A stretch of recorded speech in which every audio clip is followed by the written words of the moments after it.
강의를 시작해 보겠습니다. 자, 오늘은 알랑바디우의 존재와 사건 강의 수업 1부 8번째 시간입니다. 안녕하십니까?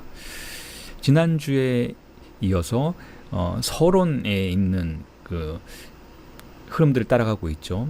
자, 그 서론에서 진리와 주체라는 6번째 단원을 여러분들과 함께 시작을 해 보도록 하겠습니다. 서론의 6번째 단원에서 지금까지 그래왔듯이 계속해서 바디우는 자기 자신의 존재론이 어떻게 하이데거의 존재론과 다른지를 계속해서 구별하고 있어요. 자, 그 부분에 대한 6번째 단원의 텍스트를 읽어드리고 그 내용을 번역해드리고 그리고 강해드리겠습니다. 자, 6번째는 진리와 주체라는 타이틀이 붙여질 수 있는 그런 내용으로 채워져 있는데요. 자, 이렇게 이야기를 하고 있습니다. 제가 읽어보겠습니다. Je prétends toutefois que c'est un biais tout autre que sont ici réactivés ces termes, et que ce livre fonde une doctrine effectivement post-cartésienne et même post-lacanienne de ce qui pour la pensée à la fois délie la connexion heideggerienne de l'être et de la vérité et institue le sujet non comme support ou origine mais comme fragment du processus d'une vérité.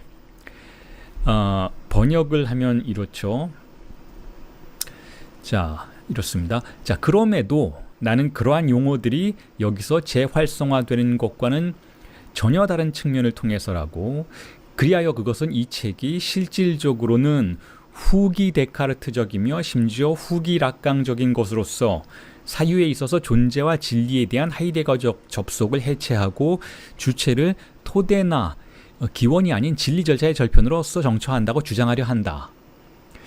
자, 이게 제가 번역한 내용인데 세물결에서 나온 구격본과는 좀 다른 부분이 있어요. 여러분들이 그걸 읽어보셨다면 비교해서 차이를 찾아내실 수 있을 텐데, 특히 어떤 부분인가 하면 저기 후기 데카르트적이라는 표현을 구격본에서는 탈데카르트적이라고 번역을 했죠. 포스트 깍데지엔을 후기가 아니라 탈이라고 번역을 했어요. 그리고 포스트 라카니엔도 저는 후기 락강적인 것 이렇게 번역을 했는데 구격본에서는 탈락강적인 것이라고 번역을 했습니다. 제 생각에 이거 맞지 않는 번역이라고 생각이 들어요. 왜냐하면 탈이라는 것은 이탈에서 다른 걸로 나아간다라는 그런 의미가 강하잖아요. 그러니까 데카르트로부터 벗어났고 락강으로부터 벗어난 그러한 포지션이 바디우의 포지션이다, 이렇게 생각할 수 있는 오해를 살 수가 있는데 그렇지 않다는 거예요. 데카르트와 락강의 전통 속에서 바디우는 이후에 자신의 존재론을 주체와 함께 접속시켜 나아가는 이런 여정을 이어나가고 있는 것이기 때문에 탈이 아닙니다. 포스트라는 용어를 탈이라고 번역할 이유가 없어요. 후기라고, 그 이후에 연속적인 연속성을 강조하는 용어로서 번역을 하는 게 맞다고 생각이 드는 거죠. 자, 이런 포지션은 간단하게 다시 한번 강조해서 설명을 드리면 이렇게 정리가 되죠. 자, 하이데거는 존재론과 진리라는 개념을 접속시켜서 그 접속 속에서 자신의 이론들을 구성해 나가는 그런 입장을 취했다면, 바디우는 존재 문제와 진리를 연속적인 것으로 보는 대신 주체와 진리를 접속시킨다는 거예요. 진리의 문제는 존재의 영역이 아니고 주체의 영역이다라고 바디우는 생각한다는 것이죠. 자, 그게 아주 바디우의 구별되는 지점이라고 볼 수가 있어요. 바디우는 주체의 이론가, 아주 뛰어난 주체의 이론가라고 할 수가 있는 것이고, 그 주체 개념이 여전히 20세기와 21세기에도 가능하다 라는 입장을 취하는 그런 철학자이기 때문에 존재와 진리를 연결시키는 대신 존재를 일단 우선 존재론을 구성해 놓고 거기에 덧붙여서 그 존재론을 보충하는 것으로서 주체와 진리라는 개념을 접속시키고 있다라고 여러분들이 이해해 보시면 됩니다. 제가 이렇게 피상적으로만 이야기하지만 앞으로 우리가 풀어나갈 바디우의 철학적 여정들을 여러분들이 함께 살펴보시게 된다면 이게 어떤 의미를 갖는지를 충분히 이해하시게 될 거예요. 자, 여러분, 바디우는 진리의 문제를 다르게 해석하고 있다라는 거예요. 진리의 문제를.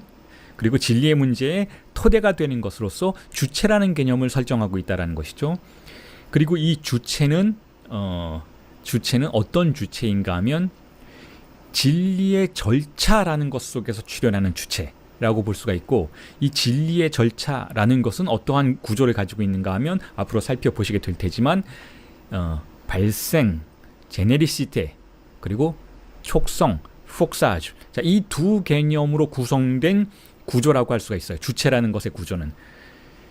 자, 제네리시테는 발생이라고 하는데 이 단어 이전에도 제가 설명을 드렸지만 앞으로 계속해서 우리가 살펴보아야 하는 것이기 때문에 함께 계속 언급해 나갈 예정인데, 자, 이 제네리시테, 발생이라는 것은 여러분 자동차에 제너레이터 있잖아요. 제너레이터, 그 전기를 발생시키는 거죠. 제너레이터, 뭔가를 만들어내는 것을 제네리시테,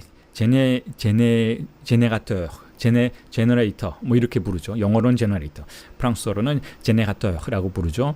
뭐 여러분 다 아시는 그 제너레이션이라는 개념도 있잖아요. 단어 있잖아요. 제너레이션, 넥스트 제너레이션, 다음 세대.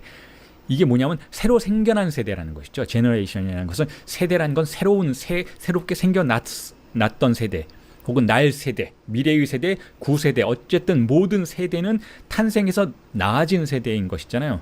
태어난, 잉태된 세대인 것이죠. 자, 그러니까 그걸 제너레이션이라고 부르죠. 프랑스어는 제네가시옹이라고 부르죠. 자, 그 제네가시옹의 발생성이라는 개념을 제네리시테라고 부르는 거예요. 제네리시테. 이 제네리시테는 뭔가가 새롭게, 없던 것이 새롭게 출현하고 생겨나고 잉태된다라는 뜻이죠. 이게 주체 개념에 아주 밀접한 관련을 맺고 있다는 거예요. 이게 진리 개념에 아주 밀접한 관련을 맺고 있다는 것이죠. 진리라는 것은 그렇게 무언가가 새롭게 생겨난 것을 부른다라고 바디우는 특수한 위치의 입장을 취하고 있는 거예요. 그런데 그렇게 하려면 어떻게 해야 되는가 하면 강압을, 힘을 주어야 한다는 거예요. 뭔가 투쟁이 일어나야, 에너지가 집중되어서 그 리비도가 집중된 상태에서 투쟁이 일어나야 한다는 것이죠. 이걸 영어로 forcing이라고 불러요. 이거는 수학의, 폴 코엔의 수학의 용어를 그대로 가져온 것이죠. forcing, 혹은 프랑스어로 번역하면 폭사주라고 불러요. 폭사주, 같은 단어이죠. 우리나라 말로는 이미 말씀드렸지만 촉성이라고 번역이 되는데, 강압이라고 해도 돼요. 강제로 압력을 가하는 거죠. 강제로 힘을 가하는 거예요. 남들이 다 그거 안 돼 라고 말할 때 누군가 하나가 투쟁을 해서 밀고 나가는 것이죠. 그렇게 해서 자신의 논리가, 혹은 자신이 속해 있는 그 새로운 논리가 무언가 새로운 것을 발생시킬 수 있을 때까지 진리를 위해서 충실성의 주체가 되어주는 것이죠. 자, 이런 개념들이 폴 코엔의 수학 용어와 개념들의 도입을 통해서 논증 가능해진다라는 거예요. 논증 가능해진다. 이 전개 속에 지금 바디우가 언급을 하고 있는 것이죠. 나는 존재와 진리를 연결시키는 하이데거의 입장을 거부하고 거기서부터 벗어나서 진리와 주체를 연결시킨다라는 거예요. 왜냐하면 진리라는 것은 발생적인 것인데, 이 발생적인 것을 어떻게, 누가 강압하는가 하면 주체가 강압하기 때문에 그렇다라는 거죠. 진리는 주체 없이 존재할 수 없다라는 거예요. 자, 이런 구도 속에서 지금 방금 제가 인용해 드렸던 그런 언급을 바디우가 하고 있는 거죠. 자, 이걸 또 이렇게 여러분들에게 다시 정리를 해드릴 수도 있을 것 같아요. 자, 발생과 촉성이라는 것은 결국 뭐 아무것도 없는 데서 출현하는 것인가 하면 식별 불가능성에 대한 어떤 주체의 대응으로서 출현하는 것이라고 정리해 볼 수 있다는 거예요. 식별 불가능성, 이걸 락강은 실제라고 부르잖아요. 실제, 식별 불가능하고 우리가 알아볼 수 없는 것. 왜 우리가 알아볼 수 없나요, 여러분? 여러분들이 무언가를 보아도 그게 뭔지 모를 때 그걸 뭐라고 부르나요?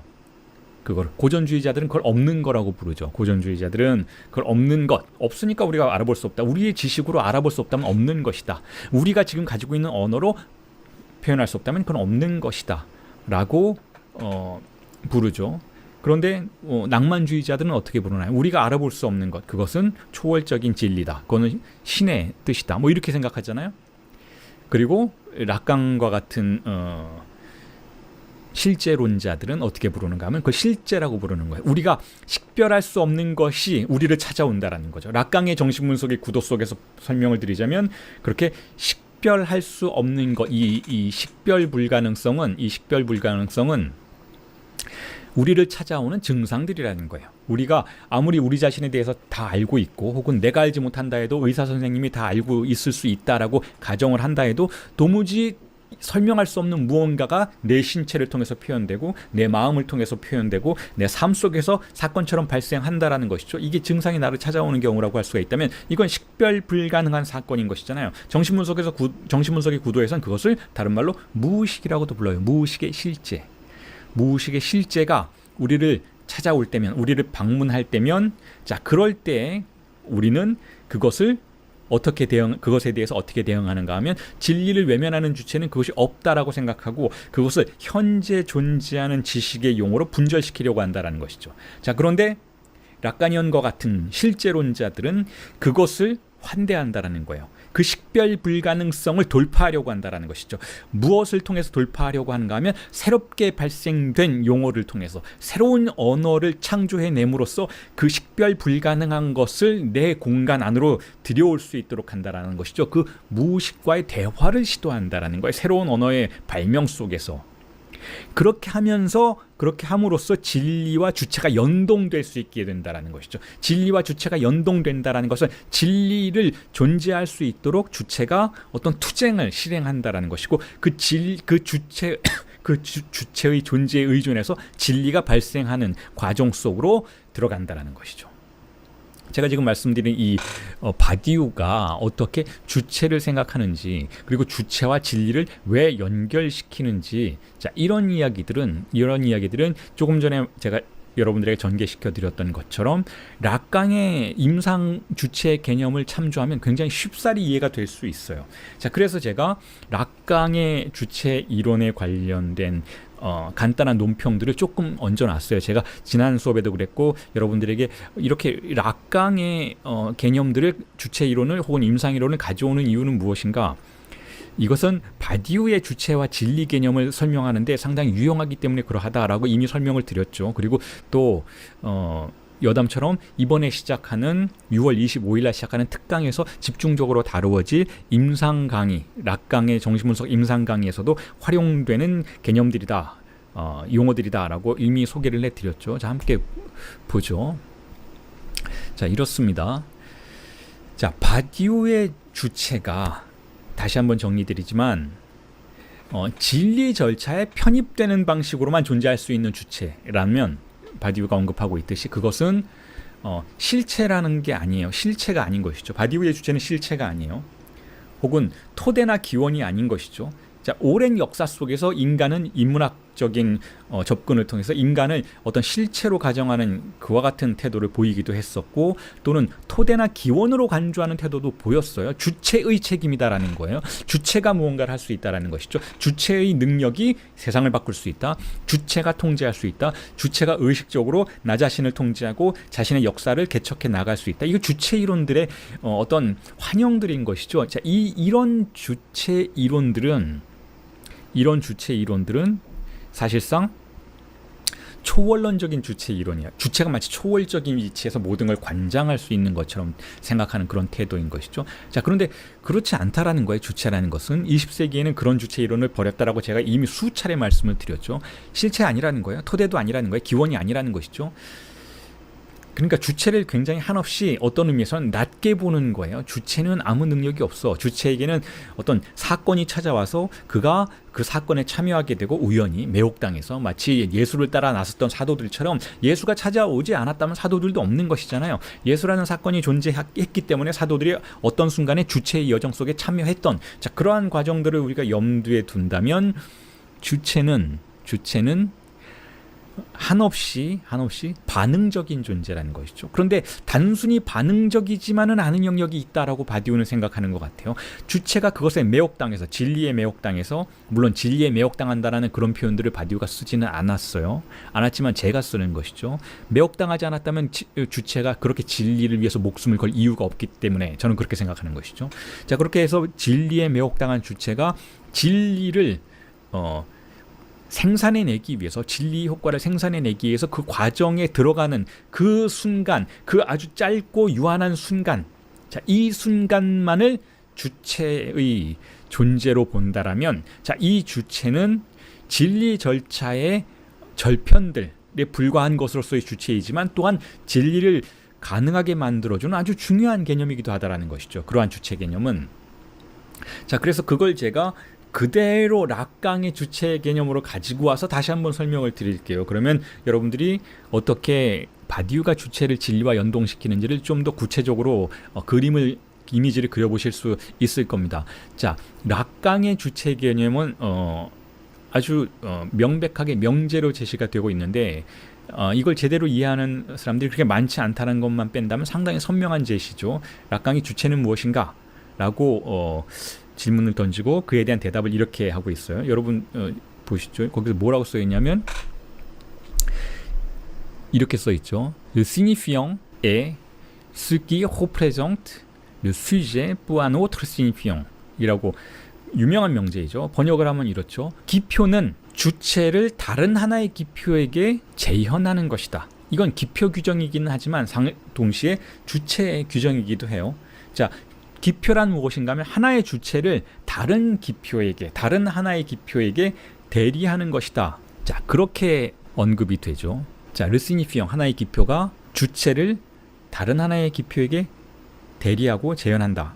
자, 그렇게 언급이 되고 있는데, 자, 여기서만 봐도 일단은 자, 이렇게 이해할 수 있습니다. 자, 여기서만 봐도 주체는 기표 없이 존재할 수 없다라는 거죠. 주체는 기표 없이 존재할 수 없어요. 그 얘기는 뭐냐면 주체는 언어 없이 존재할 수 없다라는 거죠. 자, 이게 20세기 주체 이론의 가장 대표적인 경향성이라고 볼 수가 있어요. 주체는 뭐냐? 우리 몸뚱이냐? 나 여기 몸으로 존재한 하나의 개체로서 내가 이렇게 살과 피로 되어 있는 몸뚱아리가 이 자리에 물리적으로 존재한다라는 건 부정할 수 없는 사실이지 아니냐? 그러니까 나는 주체라고 할 수 있지 않냐? 나 백상현이라는 주체가 여기 있다 라고 말할 수 있지만, 자, 그렇지만 20세기의 인문학은 그걸 주체라고 부르지 않아요. 왜냐하면 아무리 몸뚱이가 거기 있어도, 아무리 몸뚱아리가 거기 있어도 만약에 그 몸뚱아리가 타자에 의해서 지배되고 타자에 의해서 모든 걸 명령받고 있는 노예 상태라면 그걸 주체라고 부를 수 있느냐? 아니라는 것이죠. 그 주체가 아니라는 거예요. 자, 그러면 물론 어떤 주체가 있다라고 말은 할 수 있겠죠. 다시 말해서 노예적인 주체가 거기에 있다. 뭐 사람들의 어떤 물리적인 힘의 강압에 못 이겨서 노예 활동을 하고 있고, 자, 그럼 먹고 살기 위해서 어쩔 수 없이 그런 행동을 하고 있는 주체가 거기에 있다라고 말할 수는 있겠죠. 자, 그런데 그런 입장을 받아들인다 해도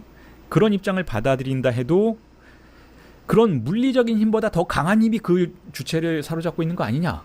라고 20세기 인문학은 다시 반문하는 것이죠. 그 물리적인 힘보다 더 강한 것이 있다. 물리적인 힘은 사실상 그 더 강한 힘의 하부 구조일 뿐이다. 상부 구조가 있다. 라고 생각하죠. 그걸 뭐 이데올로기라고도 부르고, 그거를 언어 권력이라고도 부르죠. 우리는 언어 권력의 지배를 받는다라는 거예요. 언어 권력에 의해서 지배를 받기 때문에 결국은 대타자에 의해서 지배를 받는다라고 표현을 하죠. 자, 대타자는 무엇인가 하면 언어의 총체라고 할 수가 있는 것이죠. 대타자라는 건 언어의 총체인데 언어 권력의 총체이기도 하고, 이 언어 권력의 총체가 결국은 우리를 움직이게 하고 우리를 느끼게 하고 우리를 행동하게 하거나 우리를 물러서게 하거나 뭐 이렇게 한다라는 거예요. 자, 그러니까 기표에 의해서 우리는 대리되는 존재라는 거예요. 언어의 최소 단위라고 할 수 있는 기표에 의해서 우리는 재현되는 존재라는 것이죠. 우리가 기표를 통해서 무언가를 사용하는 것이 아니고, 우리가 언어의 주인이 아니고 오히려 우리의 주인은 언어라는 거예요. 언어가 우리를 지배한다는 것이죠. 자, 이건 굉장히 여러분 기초적인 인문학의 20세기 인문학의 명제인 것이죠. 여러분들이 어떤 인문학 아카데미에 가도 자, 이런 걸 배우게 되죠. 뭐 예를 들어 유럽 철학이나 그런 유럽 인문학을 강의하는 대부분의 아카데미에 가서 혹은 대학교에 가서 여러분들이 인간의 주체란 무엇입니까? 라는 질문에 대한 대답을 교수님에게 요청을 하면 대부분 이런 이야기가 나와요. 이런 이야기가 서구 인문학의 기본적인 태제라고 할 수 있죠. 우리는 누구냐? 언어 권력의 효과다. 뭐 이런 식으로. 왜 그런가 하면 잘 관찰해 봐라. 너가 학교에서 뭘 배우느냐. 학교에서는 언어를 통해서 우리가 누구인지, 국가가 무엇인지, 가족이 무엇인지, 여자가 누구인지, 남자가 누구인지 다 언어를 통해서 배우는 거 아니냐. 근데 그 언어를 잘 살펴보면 거기에 이데올로기의 권력이 작동하고 있지 않느냐. 그래서 그 언어의 권력의 이데올로기에 의해서 우리가 교육받게 되면 우리는 그 언어 권력에 의해서 지배된다. 그 지배의 힘이 생각보다 상당히 막강하다. 언어일 뿐인데 추상적인 무엇일 뿐이지만 우리를 속속들이 지배하게 된다. 그래서 우리는 그 언어의 단어 하나하나를 놓고 싸우게 되지 않는가. 여러분 지금 정치 현실을 전체 다양한 현황들을 보라. 뭐 우리가 민주주의가 무엇인지를 서로 해석하는 방향이 다르고 인권이 무엇인지를 해석하는 방향이 다르고 남성과 여성의 권리와 어떤 관계성들을 해석하는 그 모든 세세한 해석의 권력의 배후에는 무엇인가 하면 바로 우리가 교육받았던 어린 시절부터 우리를 교육했던 언어의 권력이 이데올로기의 권력이 배후에서 작동하는 것 아닌가. 그러니까 언어를 지배하는 자가 결국은 세계를 지배하는 것 아니냐. 혹은 언어가 결국은 우리의 본질적인 무엇까지 지배하고 있는 것 아니냐라는 그런 다양한 논제들은 20세기 인문학의 서구 인문학의 기본적인 태제인 것이잖아요. 그렇기 때문에 주체란 무엇인가를 우리가 질문해 볼 때에는 결국 기표연쇄다라는 아주 간단한 명제가 성립이 된다라는 것이죠. 주체란 무엇인가? 기표의 효과라는 거예요. 말의 효과라는 것이죠. 그런데 여기서 다시 한번 강조드리지만 이 말의 효과에서의 말의 권력의 총체를 큰 A, 대타자라고 부른다면 여기 제가 지금 여러분 보이시겠지만 여기 있잖아요. 이 A 보이시죠? 이 A, 대타자, 그리고 옆에 괄호 옆에는 S가 있는데 시니피형이에요. 기표. 그러니까 대타자의 기표가 결국은 우리를 다른 기표에게 재현한다라는 거예요. 하나의 기표가 다른 기표에게 재현한다. 우리를 그 기표 안에서 떠돌게 만든다라는 것이죠. 그게 주체의 규정이라면 그렇게 해서 여러분 무엇이 만들어지는가 하면 근본 환상이 만들어진다라고 락간이온 정신분석은 생각하죠. 근본 환상이 만들어진다. 다시 말해서 언어의 효과에 의해서 우리가 근본적으로 묶여있는 어떤 장소가 설정이 된다는 거예요. 우리 모두에는 각자가 개별적으로 무의식의 깊은 곳에 무언가 우리가 사로잡혀 있는 어떤 근본적인 지점들이 생겨난다는 것이죠. 그걸 제가 이렇게 표시를 했어요. 작은 a에다가 보이시죠? 작은 a에다가 s. 그러니까 작은 a는 욕망의 대상 A죠. 대상 A라고 할 수 있는데 근본적인 욕망의 원인이죠. 그러니까 근본적으로 모든 욕망이 그것 때문에 발생한다라고 볼 수 있는 그 근본적인 대상 A라고 할 수 있는데 그건 옆에 S가 붙어 있어요. 그건 옆에 S가 붙어 있다라는 건 무슨 뜻인가 하면 바로 기표. 거기에 붙어 있다라는 거죠. 근본적인 장소에서 근본적인 욕망의 원인을 표지하고 있는 기표 S, 시니피형이라면 그걸 우리는 주인 기표라고 부르죠. 정신분석의 임상의 구조 이론에서는 그렇게 불러요. 그렇다면 그게 최초의 기표인 거예요. 최초의 우리의 욕망을 표지하는 기표, 욕망의 원인이 되는 장소를 표지하는 기표인데 그 S1은 어디서 왔는가 하면 내가 스스로 발명해냈는가 아니면 내가 태어날 때 DNA가 그걸 만들어냈는가, 생물학적인 DNA가 그걸 만들어냈는가 하면 그렇지 않다는 거죠. 무엇이 그걸 만들어냈는가 하면 바로 어린 시절에 아이가 부모와 말을 하는 과정에서 다양한 욕망의 성충동의 여러 가지 행태들을 경험하게 되면서 거기서 어떤 말이 들어와서 이 아이의 욕망의 근본적인 장소에 대상 A가 어디에 있는지를 표지한다는 거죠. 그래서 지금 이렇게 S 괄호치고 A라고 표시된 것은 결국 언어의 기표 효과가 나에게 남긴 첫 번째 환상이자 첫 번째 기표의 표지점이라는 것이죠. 그렇기 때문에 이것은 근본적인 환상이라는 거. 이 근본적인 환상에 우리는 사로잡혀 있다는 것이죠. 이게 프로이트 락강 정신분석의 근본 태제예요. 정신분석 임상이 시작되면 우리는 바로 이 근본 환상이 그 사람의 어떤 장소에 어떠한 모습으로 자리 잡고 있는지를 찾아내려고 하죠. 그래서 말을 시키죠. 기표연설을 시키는 거예요. 기표연설에 따라가면서 이 사람이 좀 더 자유롭게 좀 더 덜 억압되는 상태에서 느슨한 억압 속에서 말을 할 수 있도록 여러 가지 방식으로 유도하는 과정 속에서 이 사람의 근본적인 기표의 장소까지 이르려고 하는 것이죠.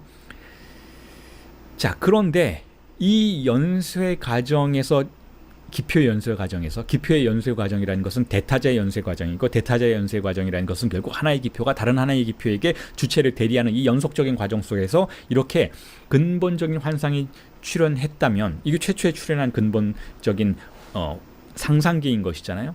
이제 최초에 이런 환상이 출현했다면 그렇다면 결국 하나의 기표가 다른 하나의 기표에게 연쇄되는 과정 속에서 출현하는 자 근본적인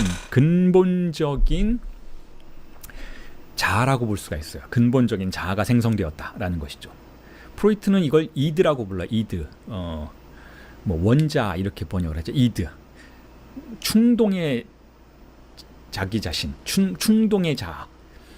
그러니까 어떤 법이나 어떤 사회적인 그런 제약에도 무관심하고 자기가 원하는 것만을 그냥 추구하려고 하는.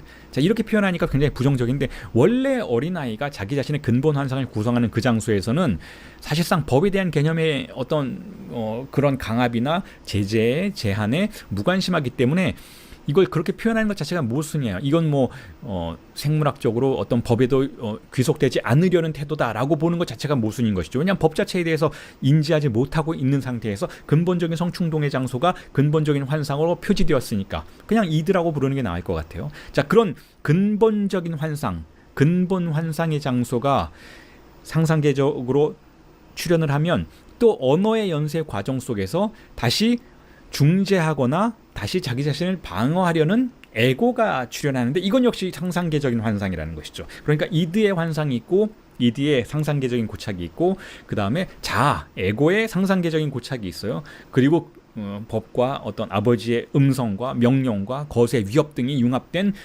초자아의 상상계적인 고착이 있죠. 이 이드, 에고, 초자아 이 세 개가 언어가 전개되는 과정 속에서 출현하는 세 가지 상상계적인 고착이라고 볼 수가 있다면 자 이것만 있는가? 이것만 있을 때에는 주체는 그야말로 부정적인 의미에서의 주체가 돼요. 다시 말해서 사회적인 언어 권력의 반영 그림자 이상이 아닌 것이죠. 왜냐하면 최초의 근본 환상이 생겼을 때의 그 이드의 자아 역시 일종의 자아라고 한다면 그건 역시 대타자에 의해서 흘러들어온 기표의 어떤 요소가 주인 기표화 되면서 그 사람을 고착시켜 버렸으니까 타자에 의해서 완전히 지배된 것이죠. 그리고 자아 역시 어떤 중개의 산물이라면 그건 역시 사회적인 권력과 고정관념이 나의 이드와 충돌하면서 만들어내는 중재의 자아라고 할 수 있다면 그건 역시 타자적인 그림자의 산물인 것이죠. 그리고 초자아는 말할 것도 없이 타자적인 것이죠. 이 세 요소 모두 락간현 정신분석에서는 부정적인 것으로 본다라는 거예요. 이 세 요소가 잘 조화를 이루어서 일상생활을 잘 할 수 있다면 뭐 그걸로 됐다. 그걸로 당신이 행복하다면 그걸로 된 거다. 정신분석이 거기에 대해서 뭐 왈가왈부할 이유가 없을 것이다 라고 말을 하지만 그런데 대부분의 내담자들이 이 이드, 에고, 초자아들이 서로 충돌하는 과정 속에서 고통을 겪고 있기 때문에 분석실을 찾아오는 것이라면 여기서 예를 들면 어떤 프로이트 정신분석의 주의 주장자들은 예를 들어서 에고를 자아를 강화시켜서 이드와 초자아가 어느 정도 세력을 약화시킬 수 있도록 하는 방향으로 정신분석의 임상을 이끌고 간다면 락간현 정신분석은 이 이드, 에고, 슈퍼에고 이거 다 부정적인 것으로 본다라는 이거 다 상상기적 고착물들이라고 본다라는 것이죠. 그럼 이 언어의 연쇄 과정에서 등장하는 진정한 것은 무엇인가? 이게 부정적인 것이라면 언어의 연쇄 과정 속에서 출현한 즉 신입형 1과 신입형 2로 향하는 과정 속에서 출현하는 상상계적인 고착물들이 이드와 에고와 슈퍼에고라면 자 그렇다면 이걸 붕괴시키고 이걸 넘어설 수 있도록 하는 개념은 무엇인가 하면 바로 기표와 기표 사이에 출현하는 그 운동 속에서 출현하는 간극이라는 거예요. 다시 말해서 공백의 출현이라는 것이죠. 기표의 연쇄는 단지 S1에서 S2로 나아가는 기표의 연쇄는 단지 상상계적인 고착물만을 생산하지 않고 공백도 생산한다라는 것이죠. 공백. 하나의 기표에서 다른 하나의 기표로 나아가는데 단절이나 발을 헛디는 과정이라든지 균열이 출현한다라는 것이죠. 이 균열을 지속적으로 파악하도록 하고 그 균열을 강조하는 방식으로 임상을 이끌고 나아갔을 때에는 자, 이 내담자는 이 주체는 진정한 주체가 된다라는 거예요. 어떤 주체인가 하면 주어진 상상계적 고착으로서의 자기 자신의 자아를 넘어설 수 있는 가능성에 자신을 개방하는 주체가 된다라는 것이죠. 자, 그 부분을 제가 이렇게 디테일하게 락강의 임상의 구체적인 절차를 설명드리는 이유는 바로 바디우가 말하는 진리의 주체가 바로 그 주체이기 때문에 그래요. 그것과 두 개가 아주 거의 완벽할 정도로 교집합을 이루는 개념이라는 것이죠. 바디우의 철학과 락강의 임상 이론의 영역이 아주 정확하게 교집합을 이루는 부분이 바로 이 주체 개념이라는 거야. 진리의 주체 개념이라는 것이죠. 락강의 주체 개념은 바로 이 공백에 접근해서 자신의 상상계적인 고착으로부터 벗어나서 그 지식의 세계로부터 벗어나서 균열을 마주하는 주체, 죽음을 마주하는 주체라는 것이고, 이 죽음을 마주하는 주체가 결국은 자신의 자아의 몰락을 경험하고 자아의 근본적인 장소에서 그 자아를 지탱하고 있었던 이드라고도 할 수 있고, 또는 근본 환상이라고도 할 수 있는 그 대상 A를 둘러싼 주인기표 S1의 위치를 변화시킴으로써 새로운 욕망의 구조를 생산해낼 수 있도록 하는 과정을 락강은 정신분석 임상의 목표라고 설정한다면, 바로 이게 진리의 주체를 정신분석 임상의 목표로 설정하는 것과 마찬가지 이야기라는 것이죠. 그런 의미에서 바디우의 진리와 주체의 연동 개념이 락강 임상에서 이미 활용되고 있었다라고 볼 수 있다라는 거예요. 시기적으로는 락강이 훨씬 앞서는 존재이니까. 자, 그래서 제가 이런 도식들을 그려놨어요. 하나하나 다시 정리를 드리면 이래요. 우리의 존재는 이렇게 대타자에 의해서 던져지는 기표에 지배되는 존재라고 볼 수 있다면, 언어의 권력에 지배되는 존재라고 볼 수 있다면, 그 대타자에 의해서 지배되는 그 근저에는 무엇이 있는가 하면 바로 우리의 근본 환상에 표지된 S1, 즉 기표, 근본 환상에 표지된 주인 기표에 의해서 우리의 근본적인 욕망이 좌지우지되고 있다는 것이죠. 그리고 그 기본적인 구조는 하나의 기표에서 다른 하나의 기표로 나아가는 구조라는 거예요. 즉 주인 기표에서 노예 기표로 나아가는 구조인 것이죠. 그리고 이것을 통해서 발생하는 상상계적인 생산물들, 부정적인 생산물들이죠. 고착물들이죠. 자, 그것을 우리는 이드나 에고나 슈퍼에고 라고 부를 수 있다라는 거예요. 하지만 이게 전부가 아니라는 것이죠. 이게 전부라면 우리는 유한성의 세계 안에 갇혀 있는 것이죠. 이거 바디오라면 백과전서적인 세계 속에 우리가 완전히 잠식당해 있다라고 표현을 할 거예요. 자, 그런데 그게 전부가 아니고 이렇게 기표 연쇄의 과정 속에선 다른 것도 출현한다라는 것이죠. 그게 바로 균열점이라는 거예요. 그게 바로 그 균열의 지점, 그 간극의 지점, 즉 공백의 출현을 포착하고 그로부터 무언가를 다시 시작할 수 있는 계기를 설정하는 것을 락간형 정신분석 임상의 근본 구조라고 할 수 있다면, 바로 이게 바디우가 지금 말하고 있는 진리와 주체가 연동되는 지점이라고 볼 수가 있다는 것이죠.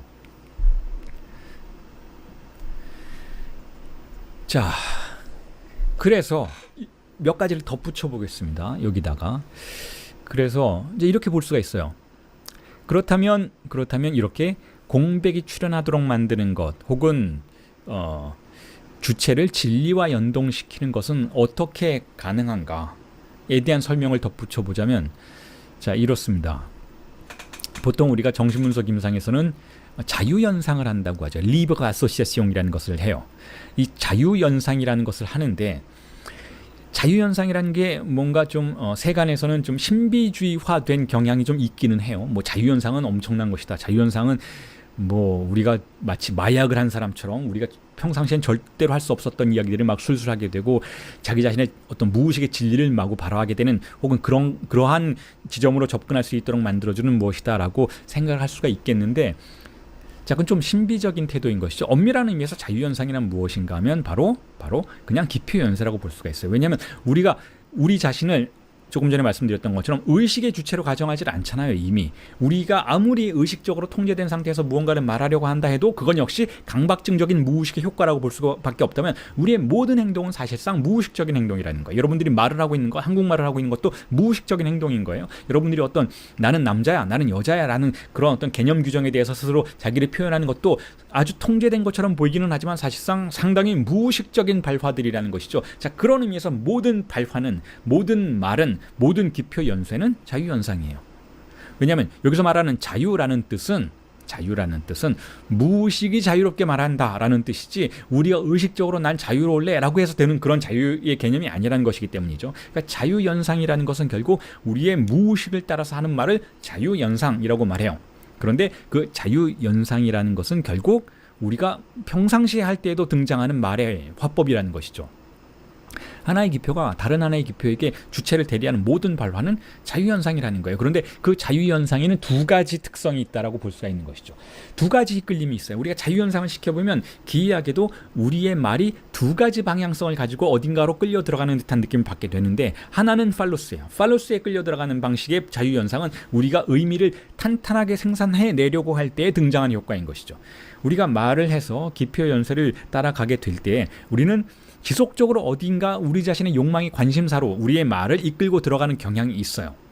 물론 그렇지 않은 사람들도 있기는 하죠. 그게 바로 조현병적 주체들이죠. 정신증적 주체들은 팔루스를 따라가지 않아요. 그렇기 때문에 우리 신경증자들과 말을 하는 방향이 굉장히 다르죠. 그래서 그들의 이야기를 들으면 기이하게 느껴지는 것이죠. 맞지 않다, 뭔가 헛소리라고 있다라는 것처럼 느껴지지만 사실은 맞지 않거나 헛소리라고 있는 것이 아니고, 우리는 팔로스에 사로잡혀 있지만 그들은 팔로스에 사로잡혀 있지 않다라는 그 차이를 보이는 발화일 뿐이라는 거예요. 그러니까 우리가 기표 연세를 하게 되면, 연상을 하게 되면, 연상이라는 건 자유롭게 생각을 하면서 말을 한다라는 것이죠. 자, 무엇이 떠오르세요? 어떤 생각이 들어요? 어떤 느낌이 들어요? 라고 계속 질문을 던지면 내담자가 무언가를 계속 말하려 하게 되는데 그 연상의 과정이 전혀 자유롭지 않다라는 거예요. 어떤 의미에서는 굉장히 역설적인 효과를 우리가 궁극에는 밝혀내게 된다라는 것이죠. 왜 자유롭지 않은가 하면 무슨 말을 해도 팔루스에 의해서 당겨지는 것이니까.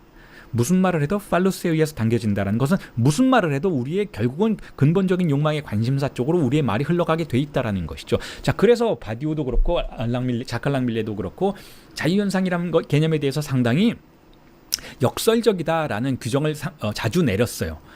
자유현상이라는 건 자유, 리버거, 프리라는 것인데, 그런데 결코 프리하지 않더라라는 거야. 내담자가 자유현상을 하게 되면 무슨 말을 해도 어떻게 시작해도 자신의 팔루스의 영역으로 끌려 들어가는 것을 관찰하게 되더라. 자, 이게 바로 자유현상이라면 이건 자유현상이 아니다. 사실상 용어를 좀 바꿔야 되지 않겠느냐. 이건 자유현상이 아니라 귀속현상이지 않을까라고 용어를 바꿔볼 수도 있겠다라는 것이죠. 귀속됐다는 거예요. 무슨 말을 해도 어떤 기표를 해도 자석처럼 끌려 들어가는 영역이 팔루스의 영역이라는 것이죠. 그리고 이 팔루스의 영역이 바로 대타자의 욕망의 관심사가 존재하는 그 장소라는 거예요. 자, 그런데 팔루스의 영역으로 끌려 들어가다가 그러다가 무언가 우회가 벌어지는 일이 항상 존재한다라는 거죠. 다시 말해서 대타자의 욕망의 관심사가 팔루스라면 우리가 항상 그리로 끌려 들어갔다면 상당히 공통적이어야 한다라는 거죠. 모든 내담자가 다 비슷한 이야기를 해야 하는 것인데, 내담자가 비슷한 이야기를 하기는 해요. 다시 말해서 누가 와도 엄마 아빠 얘기를 해요. 기이하죠. 엄마 아빠. 누가 와도 엄마 아빠 얘기를 해요. 누가 와도 엄마 아빠 때문이라는 얘기를 해요. 엄마 아빠라는 것은 결국 대타자라는 것이고 그들의 욕망이 관심사라는 것이죠. 그러니까 처음에는 그렇게 팔루스의 영역으로 우리가 끌려 들어가는 것처럼 보이지만 궁극적으로 거기서 급 커브가 일어난다는 거죠. 어떤 커브인가 하면 바로 그 팔루스에서 자기 자신의 아주 개인적인 영역으로 커브를 트는 사건이 발생한다는 거죠. 왜냐하면 그 팔루스를 받아들인 과정 속에서 모든 주체는 그 팔루스를 있는 그대로 받아들이지 않고 자신의 개인적인 역사 속에서 우회와 변주를 경험하게 되기 때문에 결국 팔루스는 욕망의 근본적 대상 A가 되는 과정들이 각각의 역사 속에서 표지되고 존재한다는 것이죠. 자, 그렇기 때문에 결국 우리가 말을 시키면, 자유로운 연상 속에서 말을 시키면 엄마 아빠 얘기를 결국은 하게 되고, 그들의 관심사에 대한 이야기를 하다가 아주 개인적인 관심사 속으로 급커브하게 되는 순간이 벌어지게 되는데, 바로 그 커브의 장소, 그 순간을 우리는 근본 환상으로의 접근이라고 볼 수가 있다라는 거예요. 결국 근본 환상에 접근하게 된다는 것이죠. 우리가 자유롭게 연상을 시키면 결국 모든 주체는 자신의 욕망이 아주 근본적인 장소로 간다라는 것인데, 그 근본적인 장소가 꼭 팔루스의 장소는 아니라는 거예요. 그 근본적인 곳의 그 장소를 우리는 근본 환상의 장소라고 본다라는 것이죠. 자, 그게 사실상 자유연상의 목표예요. 자유연상이 그냥 혹자는 자유연상을 시키면, 내담자 카우치에 눕혀놓고 자유연상을 시키면 자유롭게 막 말을 하게 되어서 그 사람의 어떤 집중된 리비도, 자기가 말로 하지 못했던 것을 말로 하게 됨으로써 그곳에 집중되었던 리비도가 해제되어서 아브레악시용의 반응이 생겨서 리비도가 가벼워졌기 때문에 증상이 해체되는 과정 속에서 자유로워졌다. 좀 더 자신이 자유로워졌고 자신이 행복해졌다라는 느낌을 받게 된다라고 생각하는 분석가들이 있어요. 그러니까 전형적으로 초기 프로이트적인 발상인 것이죠. 더 정확하게 얘기하면 프로이트 몇 권 읽고 나서 프로이트 책 몇 권 읽고 나서 자 이거야 라고 시작한 분석가들, 조금 유치한 분석가들이 자 그런 접근을 자유현상의 궁극적인 목표로 설정한다라는 거예요. 다시 말해서 증상에 집중된 리비도가 해제되면 그걸 끝이다 라고 생각하는 것이죠. 즉 상징화했으면 됐다. 실제가 상징화되었으면 그걸로 된 거다. 즉 자유현상의 목표란 그저 자유롭게 말하는 것일 뿐이다 라고 생각한다라는 것이죠. 자 그런데 조금 전에 제가 바디우의 진리 개념을 여러분들에게 설명해 드리면서 제네리시테라는 개념이 바디우의 진리 개념이 아주 중요하다라고 말씀을 드렸잖아요. 그런데 그 제네리시테는 즉 발생성은 락강의 정신분석에서도 아주 중요한 개념이라고 볼 수가 있어요. 왜냐하면 그것이 주체 개념의 아주 커다란 부분을 차지하고 있으니까. 그리고 그걸 지금 가지고 와서 지금 방금 말씀드렸던 나이브한 프로디언들이 생각하는, 즉 자유현상의 목표라는 것은 해제 반응이다 라고 생각하는, 자유롭게 말하게 되면 실제가 상징화되어서 말로 할 수 없었던 것이 말로 해지는 과정 속에서 그곳에 집중되었던 리비도가 흩어지면서 몸과 마음이 가벼워진다라는, 자유로워진다라는 이러한 관점이 정신분석의 궁극적인 목표가 될 수 없다라는 것을 논증하고 있어요. 다시 말해서 그것 말고 다른 게 있어야 한다는 것이죠. 그것 말고. 제가 지금 도식으로 여러분들에게 설명을 드리고 있는데, 자 보세요. 여러분들 왼쪽에 지금 삼각형 모양으로 도식을 그려놨잖아요. 자 여기 있잖아요. 여기 보세요.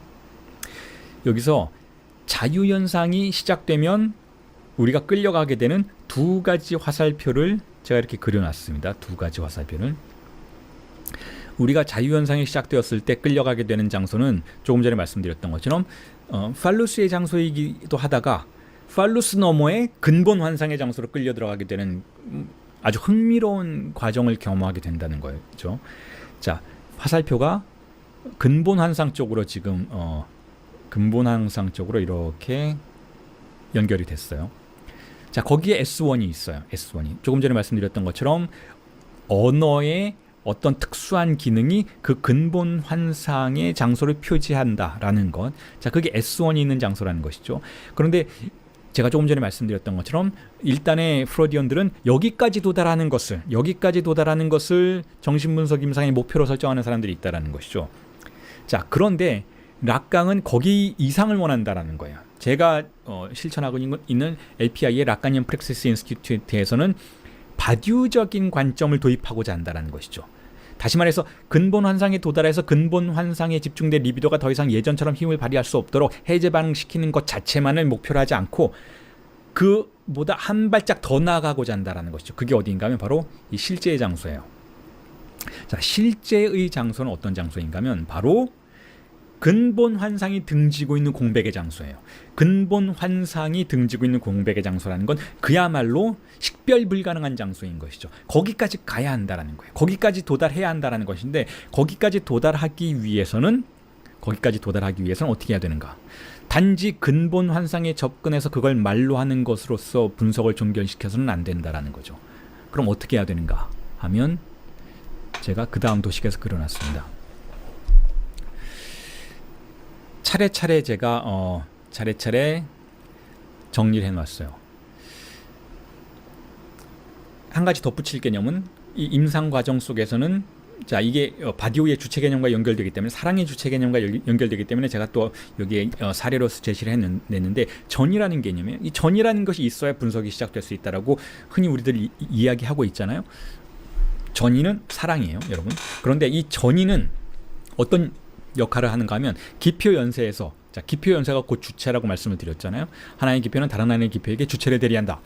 기표연세가 주체인데 지금 바디우의 주체 개념을 설명하기 위해서 이렇게 기표연세를 여러분들에게 끌어와서 락강의 개념들을 대입해서 설명드리고 있는 것이잖아요. 자 그런데 그 기표연세인데, 그리고 말씀드렸던 것처럼 모든 기표연세는 엄밀한 의미에서 자유현상인데, 자유현상이라는 거예요. 우리가 뭔가 통제할 수 있는 게 아니라는 거죠. 우리의 말을 우리가 통제 못한다라는 거예요. 우리의 행동을 통제 못하는 것처럼 우리의 말도 우리의 통제를 벗어나 있다라는 것이죠. 지금 무의식에 의해서 강력하게 지배받고 있다는 것이죠. 자, 그 기표 연세는 자유현상인데 그것의 방향성을 전이가 새롭게 구축한다라는 거예요.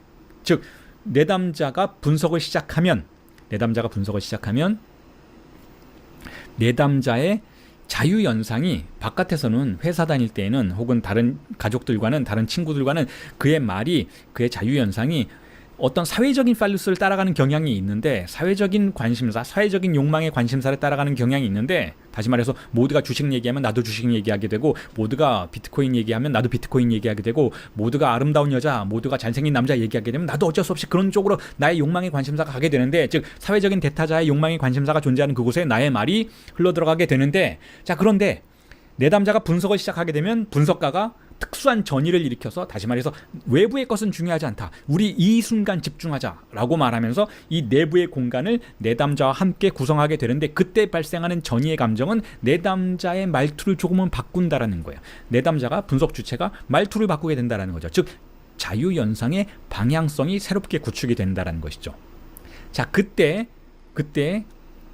접근과 회귀라는 그와 같은 과정들이 발생하게 돼요. 어떤 접근과 어떤 회귀라는인가 하면 조금 전에 말씀드렸잖아요. 자기 자신의 근본 환상으로 말이 자꾸 이끌려 들어간다라는 거예요. 그리고 분석가가 그걸 관찰하고 권장해요. 그걸 응원하고 자극하죠. 그렇게 해서 분석가의 그런 보호 속에서 내담자의 말은 지속적으로 자기 자신의 근본 환상의 영역으로 접근하게 된다는 거죠. 다시 말해서 지금 여기 그려놨잖아요. 자, 중심에 빗금친 S와 마른 목걸과 A가 있어요. 이게 근본 환상의 도식이에요. 락강이 설정한 근본 환상의 도식인데 외부의 원환으로부터 점점점 안으로 들어가게 된다는 거죠. 점점점 안으로 들어갔다가 자 그런데 어떤 내담자도 자기 자신의 근본 환상을 오래 견딜 수는 없어요. 그것 자체가 자신의 의식을 위협하고 있기 때문에 그걸 안다는 것 자체가 자신의 욕망의 경제를 한없이 뒤흔드는 행동인 것이기 때문에 다시 말해서 예전처럼 더 이상 욕망할 수 없는 많은 상실을 조건으로 내거는 행동이기 때문에 거기에 접근했다가도 다시 나오게 된다는 거죠. 분석가가 그렇게 다시 나오게 되는 과정을 회귀하는 과정을 막지 않아요. 오히려 다시 돌아 나오도록 붙잡아주죠. 그렇게 해서 내담자는 끊임없이 내담자의 말을 통해서 혹은 내담자의 꿈을 통해서 혹은 내담자의 여러 가지 행동들의 양태를 통해서 자기 자신의 근본 환상에 접근했다가 나오기를 끊임없이 반복하게 된다는 거죠. 이걸 접근과 회귀의 반복이라고 볼 수가 있다는 거예요. 자 여기까지는 일반적인 프로디언들도 하는 행동이라는 것이죠. 자 그런데 그러고 나서 또한 일반적인 프로디언들이 바로 이렇게 근본 환상에 접근하는 것을 증상과의 조우라고 명명을 하고 이 증상과의 조우 속에서 아까 말씀드렸던 것처럼 이 근본 환상에 증상에 집중되어 있는 리비도를 해제 반응시키는 것이 어떤 분석의 하나의 절차를 구성하는 것은 좋다라는 거예요. 자 그런데 여러분 보세요. 저 구조가 저 근본 환상이 존재하는 장소가 자 제가 이렇게 이론적으로 말씀을 드리면 여러분들이 도대체 근본 환상이 내 안에 어디 있다라는 거야? 라고 조금 의아해하실 수도 있잖아요. 궁금해하실 수도 있잖아요. 자 이렇게 하시면 돼요. 이렇게 생각하시면 돼요. 여러분들 중에서 이런 삶의 양태를 경험하시는 분이 있을 거예요. 예를 들면 한 남자로 가정을 합시다. 한 남자가 연애를 해요. 자 연애를 하게 되는데 항상 똑같은 문제에 부딪혀요. 항상 똑같은 문제 때문에 힘들어하고 항상 똑같은 문제로 항상 똑같은 주제로 상대방을 괴롭혀요. 그래서 이 여성과 연애를 하고 뭐 결혼식을 할 순간까지 갔다가 파혼하고 자 끝났어요. 그럼 이 남자는 어떻게 생각하겠어요? 아 내가 좀 이상한 문제가 있나? 나한테 문제가 있나? 어쨌든 다음엔 그러지 말아야지. 다음엔 좀 더 행복하게 살아야지. 그래서 또 다른 여성을 만나게 되죠. 당연히 그렇게 할 수 있잖아요. 그렇게 하면 또 잘 나가는 것 같아요. 조심스러운 것 같아요. 그런데 가까워지면 가까워질수록 똑같은 문제가 발생하는 거예요. 분명히 다른 여자이고 분명히 다른 환경의 사람인데 분명히 다른 성격을 가진 사람인데도 불구하고 똑같은 문제 안으로 내가 끌려 들어가는 걸 느끼게 된다는 것이죠. 그때 이 내담자는 이 분석 주체는 이 주체는 현명한 사람이라면 아 뭔가 문제가 있구나 내 안에 내 성격에 문제가 있구나라고 생각하고 분석가를 찾아가겠죠. 그러면서 이런 이야기를 할 거예요. 자 그리고 나서 분석가의 관계 속에서도 비슷한 상황이 벌어지는 걸 이 분석 주체는 이 내담자는 알게 되는 것이죠. 똑같은 곳으로 내가 접근하는구나. 똑같은 문제를 내가 사랑이라는 감정 어떤 욕망이 집중되는 관계 안으로만 들어가면 똑같은 구조 안으로 빨려 들어가는구나 라는 것을 알게 되죠. 그것을 다시 한번 분석가와 함께 경험하도록 만들어주는 것, 그것을 언어로 계속 명명하는 방식으로 접근하도록 만들어주는 것. 자, 우리는 어디 있습니다. 자, 당신은 지금 그런 행동을 했어요. 그런데 당신은 예전에도 그런 행동을 했었죠. 당신은 당신의 가족들과도 그런 행동을 했었던 것이죠. 라는 방식으로 분석가가 계속 확인해주는 방식으로 저 증상과 조우할 수 있도록 만들어주고 다시 돌아 나오게 하고, 조우할 수 있도록 만들어주고 다시 돌아 나오게 하는 이 과정 자체가 전통적인 프로디언들의 작업이라고 할 수가 있는데, 이 과정 속에서 자, 조금 전에 말씀드렸던 것처럼 리비도가 해제 반응이 되어서 더 이상 예전처럼 그렇게 과민 반응하지 않는 것처럼 보이게 될 수는 있다라는 거예요. 그런데 제가 무슨 말씀 여러분들에게 드리고 싶은 것이냐면, 저 구조는 변하지 않았어요. 저건 그대로 있어요. 저기에 집중된 리비도만 수위가 낮아졌을 뿐이에요. 자, 그럴 경우에 분석이 끝나고 내담자가 선생님 고맙습니다. 제가 예전처럼 그러지 않는 것 같아요. 제가 지금 새롭게 연애를 시작했는데 마음이 한결 가볍네요. 똑같은 분쟁이 생겨도 예전처럼 그렇게 과민 반응하지 않는 것 같고, 예전처럼 그렇게 공격적이 되는 것 같지도 않아요. 감사합니다. 좋습니다. 그리고 끝나요. 그런데 수년이 지나면 똑같은 일이 다시 반복되는 것이죠. 왜냐하면 구조는 바뀌지 않았으니까. 리비도가 지금 물의 수위가 낮아서 저기로 흘러들어가는 리비도가 적어서 예전과 같은 고통을 지금은 겪지 않지만, 어쨌든 홈은 저기로 파여 있기 때문에 다시 여러 가지 사회적 긴장과 이 사람의 삶의 환경이 바뀌어서 어떤 종류의 긴장감이 높아지면, 자, 그때는 다시 리비도가 저리로 들어가게 되는 것이죠. 저기로 흘러들어가면 똑같은 문제가 발생한다라는 걸 느끼게 되는 거예요. 그러면 그때는 그 사람이 그렇게 생각하는 거죠. 나는 어쩔 수 없나 보다. 정신분석도 그거 다 사기였네. 이렇게 생각할 수도 있게 된다라는 것이죠. 그럼 어떻게 해야 되는가? 자, 마지막 단계에 제가 써놓은 거 있잖아요. 마지막 단계 여기. 욕망의 구조 변경. 자, 이게 필요하다라는 거죠. 락가니언 정신분석의 특이성은 저기에 집중하는 것이다라는 거예요. 저는 이걸 어떻게 제 나름의 용어를 써서 언명을 했는가 하면, 성사라고 제가 자주 언명을 했던 것이죠. 여러분들에게 사크라멘툼, 라틴어로 성사. 한 사람이 다른 사람으로 성스럽게 변화하는 과정. 자, 이게 성사인 것인데, 정신분석, 락가니언 정신분석은 저걸 목표로 한다면, 새로운 욕망의 구조를 생산해내려고 한다면, 자, 그렇다면 바로 바디우가 말하는 진리와 주체를 연동시키는 그와 같은 개념 속에서 인간의 존재를 파악하는 입장이기 때문에 이것을 겨냥하게 되었다라는 것이죠. 그런 의미에서 락가니언 정신분석의 주체 개념과 바디우의 주체 개념은 진리를 매개로 해서 동질성을 갖는다라는 거예요. 어떻게 하는가? 정신분석 임상에서는 어떻게 하는가? 이 문제를 이번 특강에서 집중적으로 여러분들에게 다루어 드릴 텐데, 미리 몇 가지 힌트만 드리면 이래요. 어떻게 하는가? 근본 환상에 붙어 있는 그 주인 기표를 다시 발음하게 하고 달리 발음하게 하는 거예요. 그게 바로 이런 구조입니다. 자, 일단 첫 번째 조건이 있어요. 분석실이 지금 이게 사각형으로 표시되어 있는데, 이게 분석 공간이라고 추상적으로 가정할 수 있는 그런 이미지죠. 자, 이곳은 폐쇄되어야 한다는 거죠. 그게 아주 중요해요. 폐쇄된다는 건 무슨 뜻인가 하면, 거기서 말해지는 모든 발화는 그 공간 바깥에서 말해지는 방식과는 다를 것이다. 달라야 한다라는 것을 우선 먼저 분석가가 보증해 줄 수 있어야 된다라는 거예요. 분석가가 그걸 보장해 줘야 한다는 것이죠. 그래서 제가 그림을 그려놨잖아요. 자, 보세요.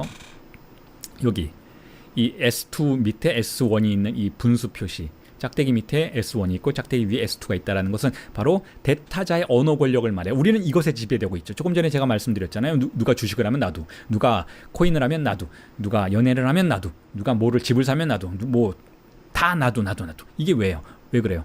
이 사회를 지배하고 있는 언어의 권력의 유형에, 그 팔로스의 유형에 내가 철저하게 종속되어 있기 때문에 그런 것이죠. 자, 그런데 그 언어의 권력이 힘을 잃어야만 한다는 거죠. 이 공간, 분석의 공간 안으로 들어오면 그 언어의 권력의 힘이 약화되어야 한다는 거죠. 그래서 다른 색깔의 S2가 발화되어야 한다는 거죠. 일상적인 지식, 일상적인 정보가 발화된다 해도 그것은 이 외부에서 발화되는 형식과는 달라야 한다는 거죠. 무게가 달라야 한다는 것이죠. 그걸 어떻게 하는가? 전이를 통해서 가능하게 만들어준다는 거죠. 그래서 이 중심에 큰 A가 있어요. 이 A는, 대타자는 외부에서 작동하는 그 대타자는 아닐 수 있어야 돼요. 물론 비슷한 맥락 안에서 그 A가 설정이 되는 건 사실이에요. 즉 대타자로서 분석가가 자신을 위치시키는 것이죠. 내가 부모님과 같은 위치에서 너를 지켜줄게, 너가 부모님을 사랑했듯이 나를 사랑해봐 라는 방식으로 큰 A의 위치에서 분석가는 자 이제 말해봐 라고 이야기를 건네게 되는 것이죠. 그럴 때 내담자는 마치 어린아이가 그러하듯이 이 대타자를 점점 이 분석가를 점점 신뢰하게 돼요.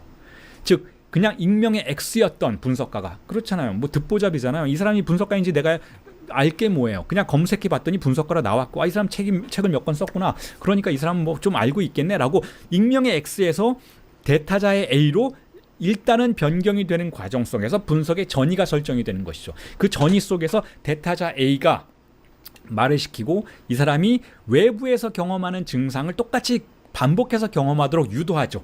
그렇게 함으로써 이 안에서 S1이 찾아지도록 만들어줘요. S1이 지금 여기 있잖아요. 이 S1이 발화되는 것이죠. 이건 이 사람의 개인적인 S1인 거예요.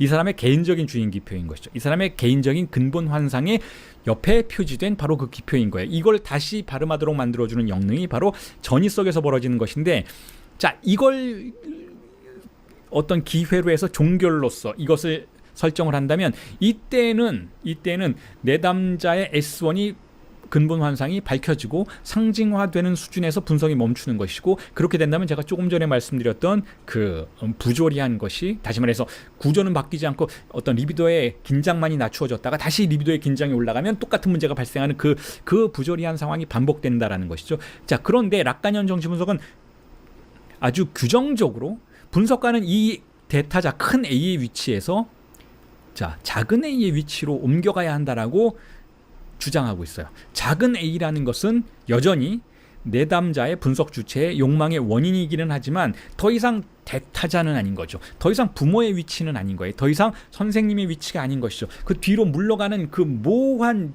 어떤 물러섬 속에서 내담자는 이 대타자, 이 분석가, 이 아버지가 기대할 만한 S1 대신 다른 S1도 발음할 수 있는 기회를 갖게 된다는 거예요.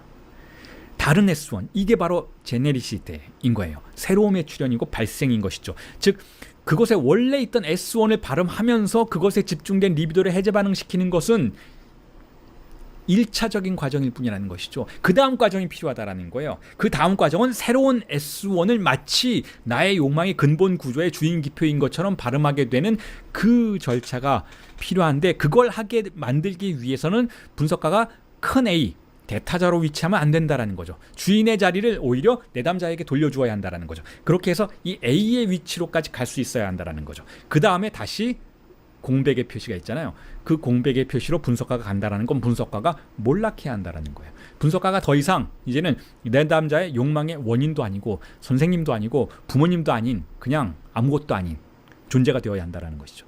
그렇게 확 물러나는 과정 속에서 내담자는 자신이 바로한 기표를 가지고 바깥 세상으로 나아갈 수 있게 되는 거예요. 다시 새로운 지식을 구성해내는 것이죠. 자신의 삶을 둘러싼 새로운 S2들을 구성해냄으로써, 그리고 그것이 옳다라는 것을 증명해냄으로써 강압이 일어나고 결국 새로운 삶이 구성이 되고 새로운 환경이 구성이 되어서 그 사람의 욕망의 구조가 더 이상 예전처럼 똑같은 문제를 발생시키지 않는 변화, 즉 성사를 초래할 수 있게 만들어 주어야 한다는 것이죠. 이게 락가니언 정신분석의 임상의 방향이라면, 제가 오늘은 조금 길게 이렇게 락가니언 정신분석의 임상의 방향들을 여러분들에게 설명해 드리는 것이라면, 그 이유는 바로 이 과정이 정확하게, 여러분, 이 과정이 정확하게 이 여정이 바로 바디우가 생각하는 진리의 절차이기 때문에 그래요. 그리고 바디우는 이거를 어떤 주체라고 부르는가 하면 사랑의 주체라고 부르는 것이죠. 자, 사랑의 주체, 그게 바로 바디우가 생각하는 4가지 주체 개념 중에 하나인 거예요. 그걸 유적인 주체라고도 부르죠. 유적인 절차들의 주체라고 부르죠. 자, 4가지 이미 다 아시죠? 제가 이미 수차례 말씀을 드렸고 여러분들과 함께 읽었던 텍스트에서도 언급이 됐어요. 사랑의 주체가 있고, 예술의 주체가 있고, 과학의 주체가 있고, 정치의 주체가 있어요. 자, 이 4가지 유형의 주체 중에 조금 전에 말씀드렸던 그 임상 분석의 내담실 안에서 벌어지는 과정 속의 주체는 바로 사랑의 주체예요. 물론 사랑이 거기만 있는 건 아니죠. 다양한 유형의 사랑들이 존재하죠. 즉 욕망이 문제시 되는 곳에서 자신의 어린 시절의 근본 환상과 겨루어야만 한 모든 절차를 우리는 사랑이라고 부른다라는 거예요. 여러분, 이렇게 사랑을 표시하면 여러분들이 뭐야, 나는 좀 다르게 생각했는데 바디우가 사랑의 주체가 진리의 주체라고 말했을 때 나는 우리가 누군가를 사랑한다면 그 사랑의 힘으로 우리는 새로움을 생산해낼 수 있을 거야 라는 그런 의미로만 생각했지, 이걸 정신분석의 임상의 절차 혹은 근본환상이라는 개념까지 염두에 두면서 생각하진 않았었는데 라고 생각하신다면 여러분 틀린 거예요. 바디우가 사랑이라는 개념을 설정할 때에는 엄밀하게 락강을 참조하고 있어요. 락강. 그리고 모든 사랑은 락강이 말하는 근본 환상이 문제시되는 사랑이에요. 이게 왜 그런가? 조금 전에 말씀을 드렸잖아요, 여러분. 우리가 누굴 사랑해도, 여러분, 내가 누굴 사랑한다 해도 그 사랑의 관계 속에서 즉각적으로 작동하게 되는 모터는 이 사랑의 욕망을 작동시키는, 내가 누군가를 열정적으로 사랑한다든지 누군가를 증오한다든지 누군가에게 실망을 느낀다든지 사랑의 감정 때문에 느끼는 모든 종류의 이 사랑의 문제에서 가장 근본적인 장소에서 모터로서 작동하고 있는, 그 제너레이터로서 작동하고 있는 그 근본적인 힘은 바로 내가 어린 시절에 누군가를 사랑했던 경험이라는 거예요. 내가 어린 시절에 누군가를 사랑했던 그 경험은 바로 내가 부모를 사랑했던 경험이라는 것이죠. 그리고 그때 배웠던 근본적인 사랑의 유형이 어떤 사랑을 해도 반복된다라는 거예요. 그리고 그때 내가 어린 시절에 그 사랑을 경험하는 욕망의 과정 속에서 흔적으로 남겨져서 그것이 똑같이 반복되도록 했던 그 환상을 근본 환상이라고 부른다라는 것이죠. 그렇기 때문에 어떤 사랑도 이 근본 환상의 지배로부터 벗어날 수 없다라면 결국 바디우가 말하는 사랑의 기적이라는 것은, 사랑의 진리의 절차라는 것은 결국 그 근본 환상을 넘어서는 과정 속에서만 가능한 기적이라고 볼 수가 있다라는 것이죠. 그런 의미에서 바디우가 말하는 유적인 절차들, 네 가지 절차들, 즉 진리를 생산하는, 여기선 유적이라고 부르는데 그건 이제 국역본에서 그렇게 주로 써요. 유적이라고 불러요. 근데 저는 그냥 발생적인 이런 표현을 쓰죠. 발생이라는 단어가 더 우리에게 즉각적으로 이해를 가능하게 해주잖아요. 발생적인 이 절차들은 네 가지인데 그 중에서 사랑은 결국 근본적인 장소에서 근본 환상에 지배되고 있었던 것을 횡단해버리는, 돌파해서 사랑의 새로움을 만들어낼 수 있는, 사랑의 새로움의 언어를 만들어낼 수 있는 그것을 겨냥하고 있다는 것이죠. 그렇기 때문에 제가 이 발생적인 절차들, 그리고 사랑, 예술, 과학, 정치를 설명하는 바디우의 개념들을 여러분들에게 해명해 드리기 위해서 조금은 길게 락강의 정신분석 임상에서의 전의를 말씀드렸던 거예요. 락강의 정신분석 임상에서의 주체 개념을 말씀드렸던 것이죠. 이걸 이해하면 바디우가 굉장히 쉽게 이해된다라는 거죠. 그런데 뭐 어쩔 수 없는 일이기도 하지만 국내에서 혹은 외국에서도 마찬가지로 바디우를 강의하는 많은 분들이 이 사랑이라는 개념을 굉장히 모호한 방식으로 설명을 해요. 사랑이 진리의 절차가 되려면 뭐가 되는 것이, 사랑하면 우리는 새로움을 생산해내니까, 사랑하면 우리는 고정관념을 다 버릴 수도 있으니까 이 정도로는 안 된다라는 거예요. 바디우가 말하는 사랑이 진리의 절차로 구성된다라는 것을 설명하기 위해서는 전의가 설명될 수 있어야 한다는 거죠. 실제로 바디우도 그런 언급을 하는 것이고, 바디우가 말하는 사랑은 결국 전의 사랑을 극복한, 근본 환상을 극복한 상태에서 만들어지는 사랑에 관련된 새로운 담론을 말한다는 것이죠. 자, 그래서 그런 설명을 드렸던 거고, 그리고 이제 주체 개념 설명하기 위해서 여기까지 왔잖아요. 이 사랑, 예술, 과학의 정치에 주체가 있다라는 것이죠. 이것이 아니면 주체가 아니라는 거예요. 이 네 가지 범주 안에서 절차로서 진행되는 그 유한한 과정들을 우리는 주체라고 부른다라는 것이죠. 그리고 바디우는 이 개념들을 가지고 다양한 앞으로 전개될 이 존재와 사건이라는 텍스트의 다양한 개념들을 다 횡단한다라는 것이죠. 그걸 이제 일목요연하게 정리를 해놨어요. 그래서 제가 여기다가 다시 한번 올려놨는데, 다수라는 개념, multiple이라는 개념 중요하죠. 이게 오늘 여러분들에게 나눠드린 그 PDF 텍스트의 성찰 1에서 주로 다루어지는 개념인데, 조금 뒤에 우리가 함께 살펴볼 개념인데, 그 다수라는 개념 지금까지 살펴왔지만 조금 더 엄밀한 방식으로 살펴질 그 개념인 것이죠. 그리고 공백이라는 개념 아주 중요하죠. 이 공백이라는 개념은 바로 바디우가 어떻게 실제가 보편적인 것이 될 수 있는지를 논증하는 중요한 개념이기도 하고, 또한 락강의 공백 개념과 연동되어서 어떤 새로운 개념들이 생산될 수 있는지를 우리에게 알려주는 단초가 되는 개념이기도 하죠. 그리고 조금 뒤에 우리가 한 2부 수업쯤에서 다루게 될 자연이라는 개념이 있어요. 나튜르라는 개념이 있는데, 이것도 아주 중요한 개념이어서 주체라는 개념과 존재라는 개념에 연동되는 것이죠. 그리고 무한 개념, 정말 중심적인 개념이죠. 앙피니라는 개념, 무한이라는 개념. 그리고 이것에 덧붙여져서 어떻게 진리가 발생하는지를 설명하기 위해서는 사건의 초일자, 울트라앙이라는 개념이 필요해요. 이것도 연동이 될 예정이고 앞으로 설명이 될 예정이라고 바디우가 언급을 하고 있어서 제가 설명을 하고 있는 것이죠. 그리고 결정 불가능성. 자, 결정 불가능성이 우리를 찾아온다라는 거예요. 어떤 것들은 결정되는 것에 저항하는 개념들이 있다. 저항하는 사건들이 있다라는 거죠. 결정할 수 없다라는 것. 결정 불가능성. 앙데시다블이라는 개념도 결국 존재의 문제와 사건의 문제, 그리고 주체의 문제, 진리의 문제와 연동된다라는 것이죠. 그리고 주체가 적극적으로 그 결정 불가능한 것을 결정하기 위해서 개입하는 것을 앙테거 벙시용이라고 프랑스어로는 불러요. 개입. 앙테거 벙시용이라고 부르죠. 그리고 그 안에서 계속 그 과정들에 머물려고 하는 주체의 투쟁을 충실성이라고 불러요. 피델리테라고 부르죠. 그리고 나서 식별 불가능한 것이 있다라고 전제를 하는데, 이 식별 불가능성을 제가 조금 전에는 무의식, 실제, 우리의 증상 이런 개념들로 여러분들에게 간접적으로 설명을 드렸는데, 프랑스어로는 앙디세그나블이라고 부르죠. 앙디세그나블. 디세그나블은 어떤 것을 식별할 수 있다는 뜻이에요. 어떻게 포착해서 알아볼 수 있다는 뜻이죠. 그런데 앙디세그나블 하면 식별 불가능성인 것이죠. 이게 아주 중요한 개념이죠. 바디우의 논점에서도. 그리고 그런 것들은 명명 불가능하다. 우리가 상징계의 기능을 명명하는 기능이라고 부를 수 있다면, 그 상징계의 기능으로부터 빠져나가거나 상징계의 균열을 일으키는 그러한 사건들은 명명 불가능하다라고 개념 정리할 수 있잖아요. 그것을 이노마블이라고 부르죠. 이노마블. 노마블은 명명 가능하다라는 뜻이에요. 노마블. 네임 할 수 있다. 노매할 수 있다라는 뜻이죠. 그런데 명명 불가능하다라는 것은 이노마블이라고 부르죠. 이노마블. 그리고 그런 것들이 필연적이냐? 아니다라는 거예요. 그런 걸 필연적으로 생각하면 우리는 낭만주의적인 환상 속으로 빠져 들어간다라는 것이죠. 그러니까 그건 필연적이지 않고 절대적으로 임의적이다라고 불러요. 압솔리멍 깰콩크라고 부르죠. 절대적으로 임의적으로 발생한다라는, 그건 어떠한 섭리도 없다라는 거. 거기에는 그냥 발생하는 것이죠. 그냥 우연히. 임의적이라는 거예요. 임의적이라는 거죠. 깰콩크. 압솔리멍. 절대적으로 임의적이고 절대적으로 우연적이라는 것이죠. 거기에 어떤 섭리도 갖다 붙이지 말자라는 것이죠.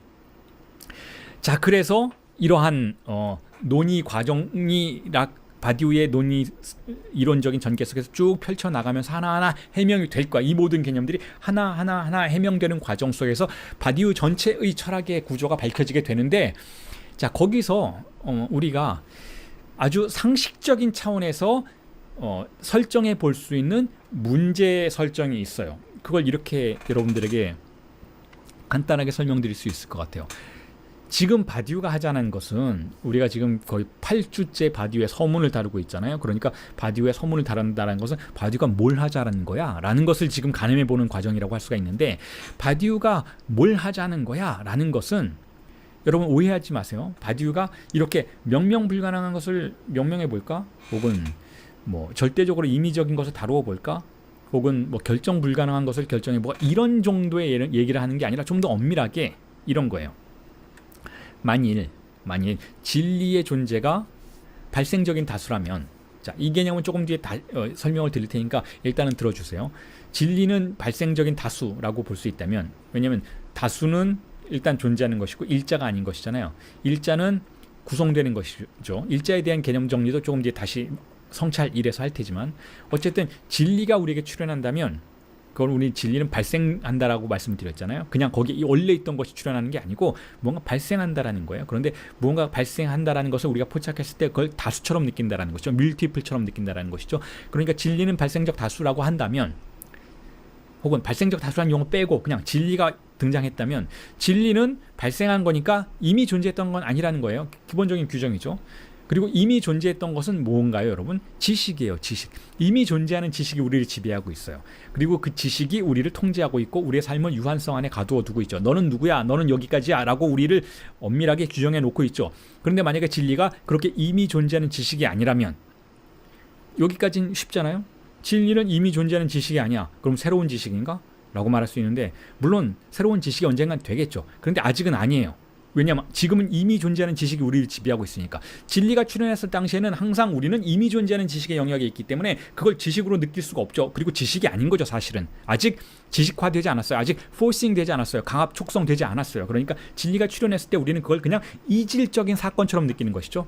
정신분석에서 그걸 증상이라고 부르죠. 아직 지식이 아닌 거예요. 정신분석 임상도 그것을 나중에는 지식으로 구성해내려고 해요. 이 사람의 삶을 구성하는 새로운 지식, 이 사람의 삶을 구성하는 새로운 가능성이 더 확장되고 더 변화된 성사의 세계가 가능해질 수 있도록 만드는 하나의 지식으로 역사적으로 표지하려고 하죠. 개인사적으로 표지하려고 하죠. 하지만 증상이 처음에 찾아왔을 때, 그리고 증상에 의해서 그 내담자가 고통받을 때에는 그건 아직 지식은 아닌 거예요. 그냥 사건이죠. 그냥 증상인데, 자, 그런데 여기에 문제가 발생해요. 내가 지식의 세계에 있다면 이 지식의 세계에서 난 사유하는 것이고, 바디오도 이런 철학책을 쓰는 것이잖아요. 지식의 세계 안에 있어야 돼요. 자, 그런데 그렇다면 어떻게 지식이 아닌 것, 진리를 사유할 것인가? 이 문제가 발생해요. 자, 이게 굉장히 근본적인 문제로 제기가 된다는 거예요. 이게 바디오 철학의 아주 엄밀성이기도 해요. 아주 엄밀한 장소이기도 하죠. 그냥 그런 게 있다라고 구도만 제시하는 게 아니고 근본적인 질문을 던지고 그걸 어쨌든 해결해 내려고 하는 거예요. 그게 지식이 아니라면 내가 그걸 어떻게 사유할 것인가를 논증해야 한다는 거예요. 그냥 사유했어, 경험했어, 그런 게 있어라고 말하는 대신 어떻게 나의 사유가 이미 존재하는 지식에 의해서 작동하는 것이라면 그 지식으로부터 빠져나가는 진리를, 새롭게 생성된 그것을 사유할 수 있을 것인가에 대한 문제라는 거죠. 그런 의미에서 이것은 지식의 문제가 아니라 다른 걸 요청한다는 거예요. 이게 아주 바디오 철학의 흥미로운 부분이에요. 바디오는 지식인이에요. 바디오는 지식인이고 그 지식을 통해서 무언가를 사유하려고 하지만, 그럼에도 불구하고 그 지식이 닿지 않는 무언가를 신비주의에 의존하지 않고도, 혹은 경험주의에 의존하지 않고도, 난 그걸 경험했어, 그러니까 그건 진리야 라고 말하지 않고도 사유를 통해서 그것을 논증하고 밝혀낼 수 있을 것인가, 그걸 사유 불가능성을 어떻게 사유 가능한 것의 영역으로 끌고 들어올 수 있는가, 이 여정을 보여주려고 하는 거예요. 그냥 했어라고 말하지 않고 어떻게 이 여정이 가능한가를 밝히려고 하는 것이죠.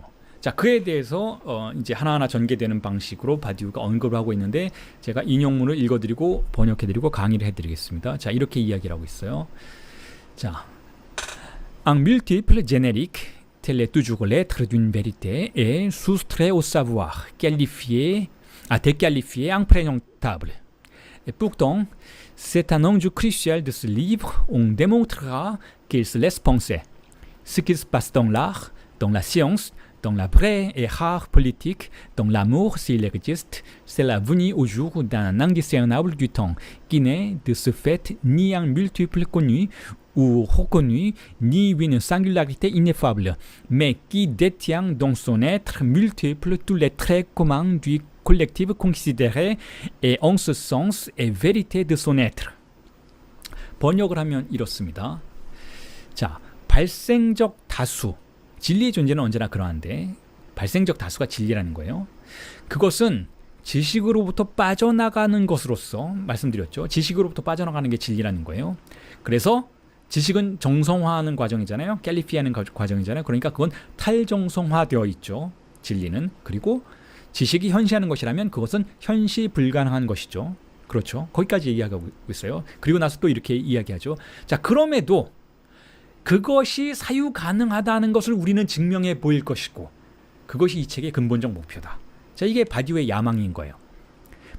진리가 만약에 발생적 다수라면 그건 아직 사유가 아니고 아직 지식이 아닌 거예요. 그거는 오히려 지식으로부터 빠져나가는 것이고 오히려 정성화로부터 빠져나가는 것인데, 그래서 현실 불가능한 것인데 어떻게 그것을 사유할 것인가, 어떻게 그것을 사유 가능한 것으로 만들 것인가가 바로 이 책의 야망이라는 것이죠. 자, 그런데 그걸 이야기하기 위해서 바디우가 다시 이렇게 이야기해요. 예술에서, 과학에서, 드물지만 진짜 정치에서, 그리고 만일 그것이 존재한다면 사랑에서 벌어지는 일이란 그 시대에서 식별 불가능한 것이 도래하는 것인데, 자, 진리는 거기서만 발생한다라는 거예요. 자, 이것은 알려지거나 인정된 다수가 아니라는 거예요. 즉 지식에 의해서 이건 맞아라고 인정된 다수가 아니라는 것이죠. 그리고 그 반대로 낭만주의자들에 의해서 형언할 수 없는 개별성이다, 그건 그냥 신비로운 것이다 라고 치부될 수 있는 문제도 아니라는 거예요. 자, 그것은, 이게 바디우의 특이성이에요. 그것은 특정한 공동체의 공통된 모든 속성을 그 자신의 다수 존재 속에 담고 있다는 거죠. 자, 진리가 새롭게 등장한 것인데 그럼에도 불구하고 그 진리 안에는, 그 새로움 속에는, 그 개별성 속에는 보편자가 있다는 거예요. 그걸 증명해내면 결국 그와 같은 진리도 사유 가능하다는 걸 증명해낼 수 있다라고 바디우는 보고 있는 것이죠. 그런 의미에서 그것은 그 자신의 존재의 진리이다라는 거야. 이게 만약에 존재의 진리일 수 있으려면 그것은 보편자를 내부에 가지고 있어야 한다는 거죠. 자, 이게 바디우의 철학의 흥미로운 부분이라고 볼 수가 있어요. 이걸 이렇게 정리해 볼 수도 있는 것이죠. 여러분, 우리가 지식의 세계 안에 공통된 공동체 속에서 서로 소통하며 살아가고 있잖아요. 그러니까 어떤 의미에서 이곳에 보편자가 있다고 생각할 수 있어요. 이곳에 보편자가 있다. 우리의 지식의 세계 안에 보편자가 있다. 우리는 서로 이해할 수 있다. 공유 가능한 그와 같은 개념들을 함께 사용하고 있다. 보편자의 세계 안에 있죠. 그런데 무언가가 바깥에서 출현하면, 이게 진리의 존재라고 하잖아요. 바깥에서 그것이 출현하면 이건 우리의 보편자를 위협하는 개별성처럼 볼 수 있잖아요. 증상적인 것, 아주 절대적으로 개별성인 것처럼 보여질 수 있잖아요. 그것이 출현하면 우리는 그것을 우리의 보편자를 도구로 해서는 사유할 수 없다라고 인정해 버릴 수도 있어요. 자, 그게 바로 전형적인 낭만주의적인 발상이기도 해요. 혹은 우리의 보편자가 절대적이니까 그렇게 새롭게 출현한 것은 아무것도 아니야 라고 배척해 버리는 것은 고전주의 전통이죠. 클래식한 전통이죠. 자, 플라톤적인 전통이에요. 아무리 새로운 것이 출현해도 이건 우리의 로고스가 도달할 수 있는 존재다, 이데아다 라고 생각하면 이 이데아는 절대 새로운 게 아니라 이미 천상에 있던 거야. 천상에 있던 것이 어떤 형상의 모습을 하고 등장했을 뿐인 것이죠. 그러니까 절대적으로 새로운 것이 아니죠. 이데아의 세계에 이미 나열되어 있었던 거예요. 그러니까 새로운 건 없는 거예요. 그런 의미에서 고전주의적인 세계에서는. 자, 그러니까 조금 전에 말씀드렸던 것처럼 이 보편자의 세계 안에서 보편자가 전부다라고 생각하면 고전주의고, 보편자가 전부가 아니라 그 너머에 더 초월적인 것이 있다라고 생각하면 낭만주의인 것인데, 이걸 지금 여기서 텍스트에서 이렇게 표현하고 있는 거예요. 자, 이것은 어떤 것이 출현해도 이미 인증된 것이다라고 말하려는 태도는 고전주의적인 태도라고 볼 수 있는데, 형언할 수 없거나 그건 개별성이다. 그건 너무나 대단해서 형언할 수가 없다. 우리 말로는 형언할 수 없어. 포기라고 한다면 그거는 낭만주의적인 태도인 것이죠. 그런데 바디우는 고전주의도 낭만주의도 아닌 제3의 길로 간다라는 거예요. 어떤 길이냐면, 우리 안에 이것이 보편적인 건 맞는데, 우리가 보편자의 세계 속에 살아가고 있는 건 맞는데, 무언가가 새롭게 출현했을 때에도 이건 그 내부에 절대적으로 새롭지만 절대적으로 보편적인 뭔가가 이 안에도 분명히 있을 것이고, 그걸 가늠자로 해서 이 새로움을 사유할 수 있을 것이다 라고 주장하려는 게 바디우의 철학의 특수성이라는 것이죠.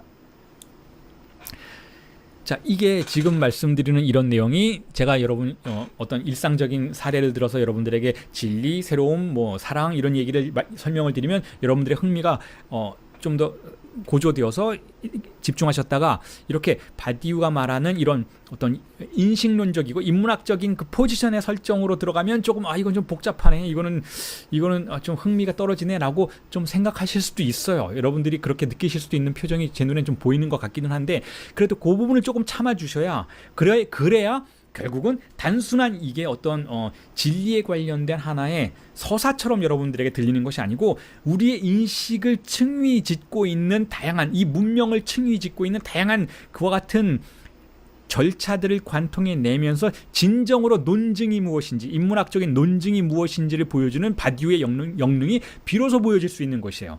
자, 이런 것들을 통과해서 설명을 해야 여러분 그냥 바디우가 진리가 있대, 진리는 발생되는 것이래, 그러니까 내 삶에서 진리가 발생하고 그랬으면 좋겠다라고 그냥 유튜브에서 떠돌고 있는 여러 종류의 철학 속의 프로그램과 같은 그와 같은 강의가 되지 않을 수 있는 것이죠. 왜냐하면 그와 같은 강의만 듣는다면 결국 이런 칭의에 대한 바디우의 접근들을 우리가 무시한 채로, 인문학적인 접근들을, 이런 어떤 인식론적인 체계의 접근들을 무시한 채로, 다시 말해서 메타적인 접근들을 무시한 채로 그냥 어떤 철학의 서사만을 우리가 다루기 시작하면, 진리가 있다, 사건이 있다, 이런 서사만을 다루고 그것을 우리의 인생에 대입해서 이렇게 행동하면 되겠다라는 이런 종류의 서사만을 다루기 시작하면, 여러분들이 기존에 가지고 있었던 진리에 대한 서사와 그다지 구별될 수 있는 게 아니에요. 그러면 결국 이렇게 생각되는 거죠. 강의 다 듣고 나서 바디우 똑같네, 내가 이미 알고 있던 그런 것들과 다를 게 뭐야. 라는 수준에서만 멈추게 된다라는 거예요. 자, 그런 방식의 강의는 제가 기피하는 강의라는 거죠. 이 텍스트 자체가 접근하는 논증의 방식들이 아주 중요하다는 거 여러분들이 이해해 주셨으면 좋겠다라는 거예요. 자, 그래서 다시 돌아오면요. 자, 다시 돌아오면 이렇습니다. 그래서 이렇게 정리가 될 수 있을 것 같아요. 자, 우선 먼저 진리의 존재는 뭐냐? 기존 질서에 병합된 다수는 아니라는 거예요. 자, 이제 우리가 다수라는 개념을 일단 사용을 하면 다수들이 있는데 어떤 다수들은 기존의 진리에 병합되어 있어요. 이걸 셈해진 다수라고 부르죠. 일자로 셈해진 다수들이에요. 일자는 자, 이미 존재하는 지식의 패러다임들이라고 말할 수가 있어요. 자, 이미 존재하는 질서에 병합된 다수가 아닌 어떤 다수가 출현하면 자, 이건 진리의 존재예요. 그런데 그런 의미에서는 이 진리의 존재는 지식으로부터 빠져나가는 거죠. 왜냐하면 기존의 질서는 지식의 체계를 구성하고 있는 거니까 이 기존의 질서에서 빠져나가는 것은 지식으로부터 빠져나가는 것이라고 볼 수가 있어요. 이 지식의 개념이 바디우에게도 중요하지만 락강에게도 굉장히 중요하죠. 자, 그런데 그와 같은 지식으로부터 빠져나가는 것은 우리가 지식에 의해서만 무언가 식별할 수 있다라는 관점에서는 식별 불가능한 것으로 느껴질 수 있죠. 자, 그리고 나서 그렇게 식별 불가능한 것은 이 인용문을 정리해 보자면 이미 알려져 있거나 인정된 게 아니에요.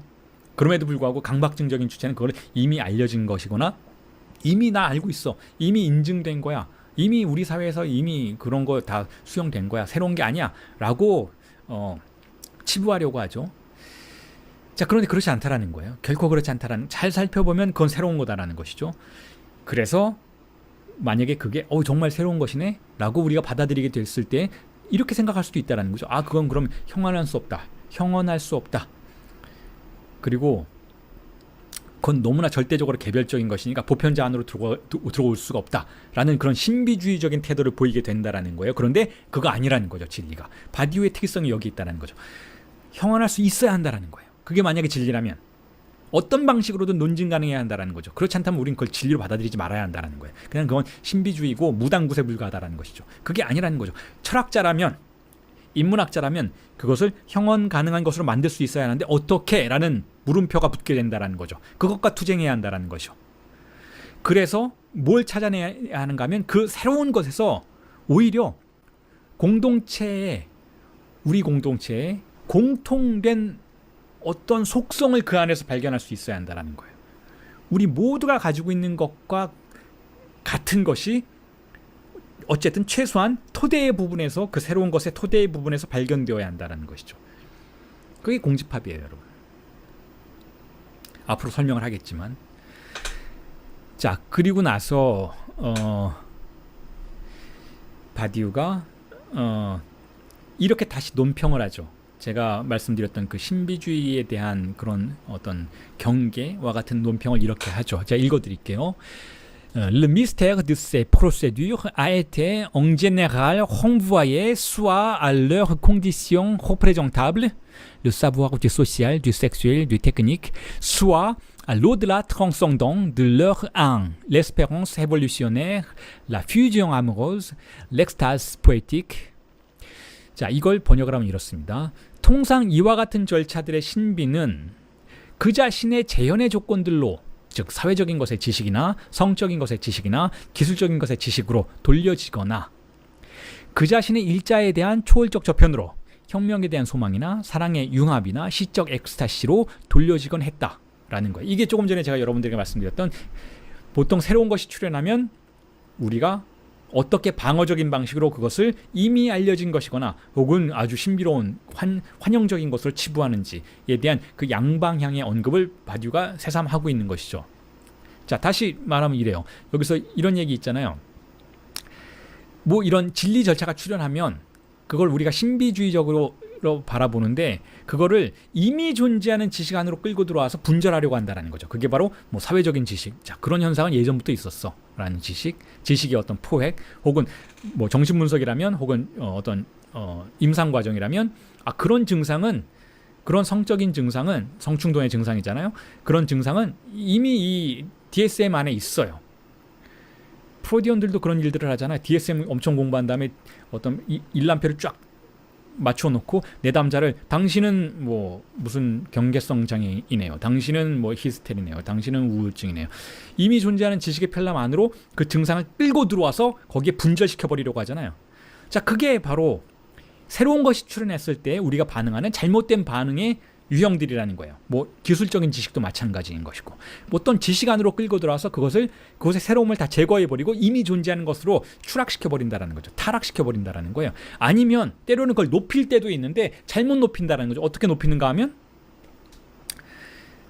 예를 들면 어떤 정치적인 새로움이 출현하면 혁명에 대한 강렬한 소망으로 치부해 버린다라는 거죠. 그것이 갖고 있는 근본적인 새로움에 대한 새로움에 대해서 주목하는 대신 혁명의 새로움, 체계바라 뭐 이런 방식으로 거기에 대한 환영적인 리비도를 집중시킨다라는 것이죠. 아니면 누군가가 사랑의 어떤 그런 기적을 이루었을 때, 야, 저렇게 사랑의 융합이라는 것이 두 사람이 하나가 되는구나. 그렇게 해서 두 사람이 하나가 되니까 우리가 못할 일이 없구나. 어머니의 자식에 대한 사랑, 뭐 아내의 남편에 대한 사랑, 뭐 사랑이 저렇게 불타오르니까 못할 일이 없구나. 저 사람은 하나가 되는구나. 우리가 흔히 결혼식 가면 축사에서 축사를 해주시는 교수님들이, 선생님들이 하시는 그런 말씀이잖아요. 둘이 하나가 되어 손을 맞잡으면 못할 일이 없다라는 이런 표현들. 그런데 둘은 결코 하나가 되지 않아요. 여러분, 결혼해 보신 분들 다 알잖아요. 결코 둘은 하나가 될 수 없어요. 하지만 어떤 사건이 발생할 수 있는 것이죠. 이렇게 어떤 진리 사건이 새로움으로 출현할 때 환영적인 방식으로 그것을 끌어들여서 마치 그것을 신비로운 어떤 초월적인 것인 것처럼 숭배하도록 만드는 이런 것도 역시 진리를 타락시키는 방식이라는 거예요. 예를 들면 시인이 어떻게 엑스타시 속에서 초월적인 영감을 받아서 시를 쓰는지, 이런 것들을 이야기하기 시작하면 진리의 주체를 이야기하는 대신 초월적인 환상의 세계를 이야기하는 방식으로 진리의 사건을 타락시킨다라는 거죠. 이 둘 다 아니라는 거예요. 바디우가 이야기하는 진리의 주체의 절차 혹은 발생적 절차는, 즉 진리의 존재는 이렇게 이미 존재하는 지식이나 혹은 환영적인 초월성 속으로 편입될 수 있는 것이 아니라는 것이죠. 그렇게 하면 안 된다라는 거죠. 그런 대부분은 지금까지 그렇게 해왔다라는 거예요. 진리에 대해서 이야기할 때 자기는 그렇게 하지 않겠다라는 거죠.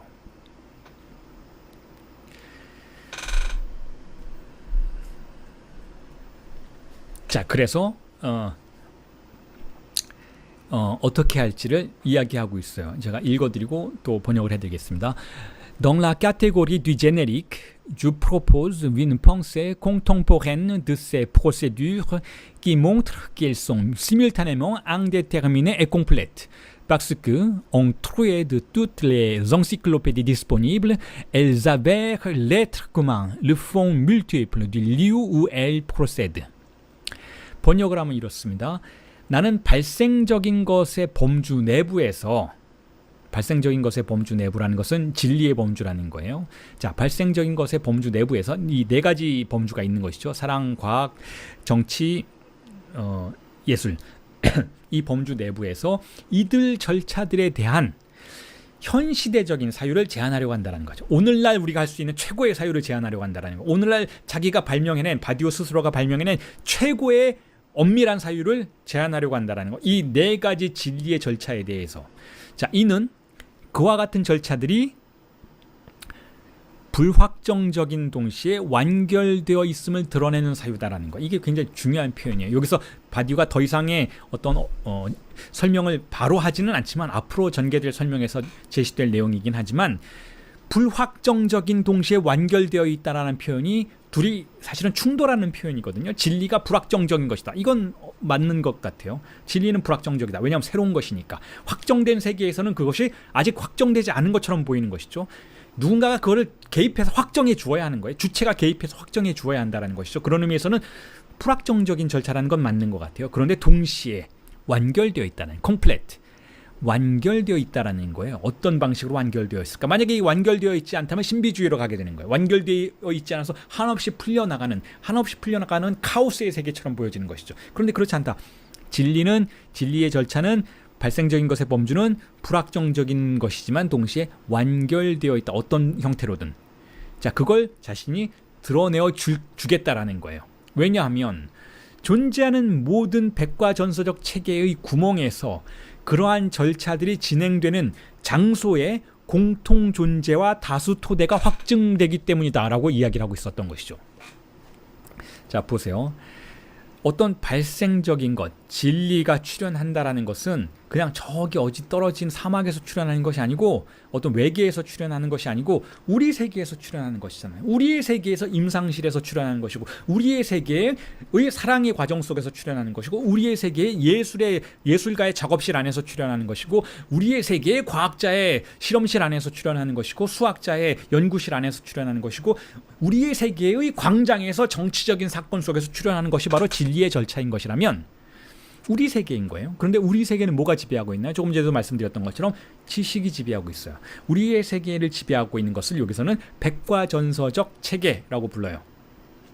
우리의 세계를, 우리의 인식을, 우리의 대타자를 지배하고 있는 것은 지식이죠. 대타자의 지식이죠. 그걸 백과전서적 체계라고 불러요. 그런데 이 백과전서적 체계를 이 세계로 본다면 이 세계에서 진리가 출현하면 그건 불확정적인 것이죠. 즉 백과전서적 지식이 무언가를 확정하는 그러한 기능의 권력을 담당하고 있는 것이라면 진리가 출현하면 그것은 백과전서적 체계의 평면에 뚫린 구멍과도 같다라는 거예요. 그게 바로 조금 전에 주체의 개념에서 설명을 드렸던 간극인 것이죠. 주체가 출현했을 때는 기표와 기표의 연쇄가 미끈하게 연결되지 않고 간극과 공백이 발생한다라고 제가 설명을 드렸잖아요. 그러니까 백과전서적 체계의 평면에 뚫린 공백이고 구멍이죠. 자, 바디오가 말 그대로 백과전서적 체계의 구멍이라는 표현을 썼어요, 방금. 자, 그렇다면 이 구멍은 어떤 구멍인가? 이 구멍은 그냥 단순한 균열이니까 단순한 카오스인가? 그렇지 않다라는 거예요.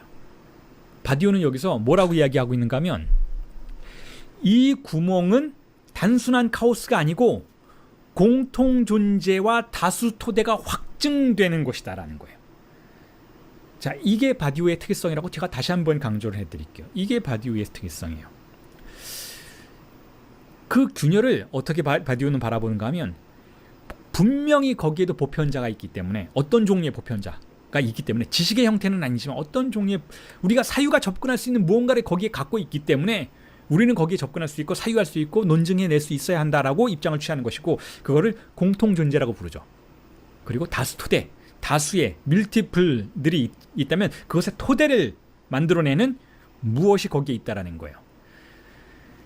자, 그리고 나서 그 다음으로 넘어가 보면 이렇습니다.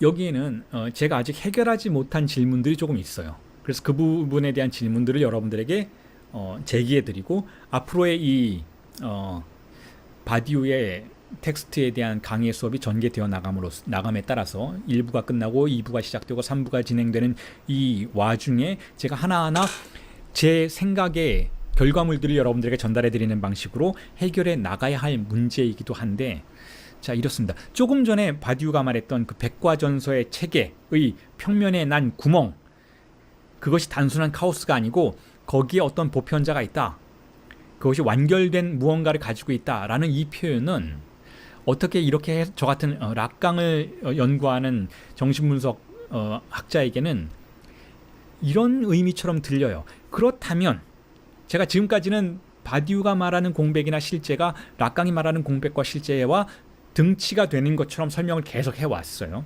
그런데 조금 전에 그와 같은 표현들을 염두에 둔다면, 그렇다면 바디우가 말하는 실제, 바디우가 말하는 공백은 락강의 실제와는 어느 정도 결을 달리하는 부분을 갖고 있지 않을까라고 질문이 던져질 수 있는 부분이 있다라는 거예요. 그런 것이 있지 않을까? 자, 문제 제기를 제가 말씀드렸죠. 그렇다면 바디우의 실제와 바디우가 실제라는 개념을 적극적으로 사용하지는 않아요.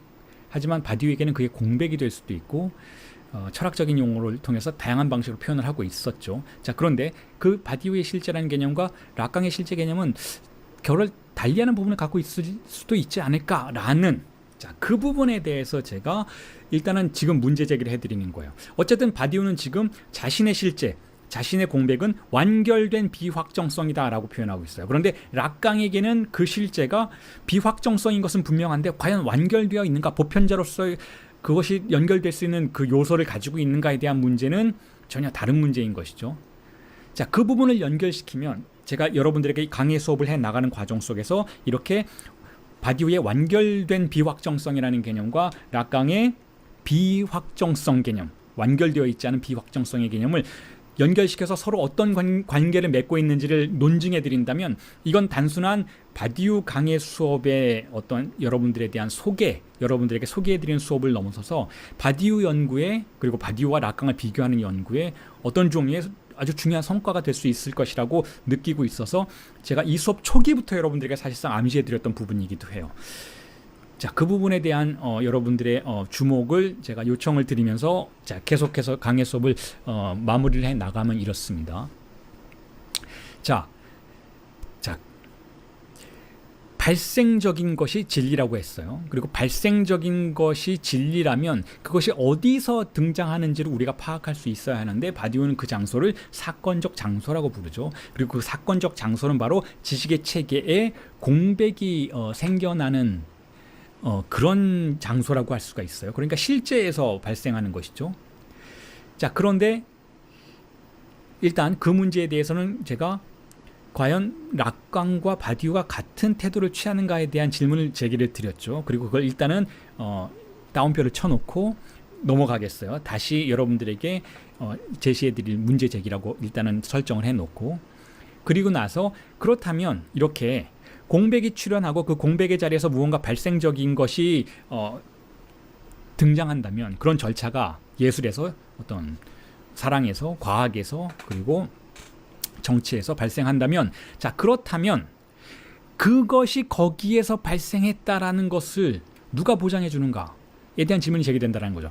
바디우가 그런 언급을 하고 있지는 않지만 지식의 체계는 누가 보장해 주는가에 대한 질문을 우리는 할 수 있어요. 락강적 관점에서는 지식의 체계가 보장되는 조건이 선명하죠. 그건 대타자가 보장해 주는 거예요. 대타자가 지식의 체계를 스스로 보장해요. 자기 스스로가 나의 지식은 완결되어 있다라고 보장하고 있죠. 자, 그렇다면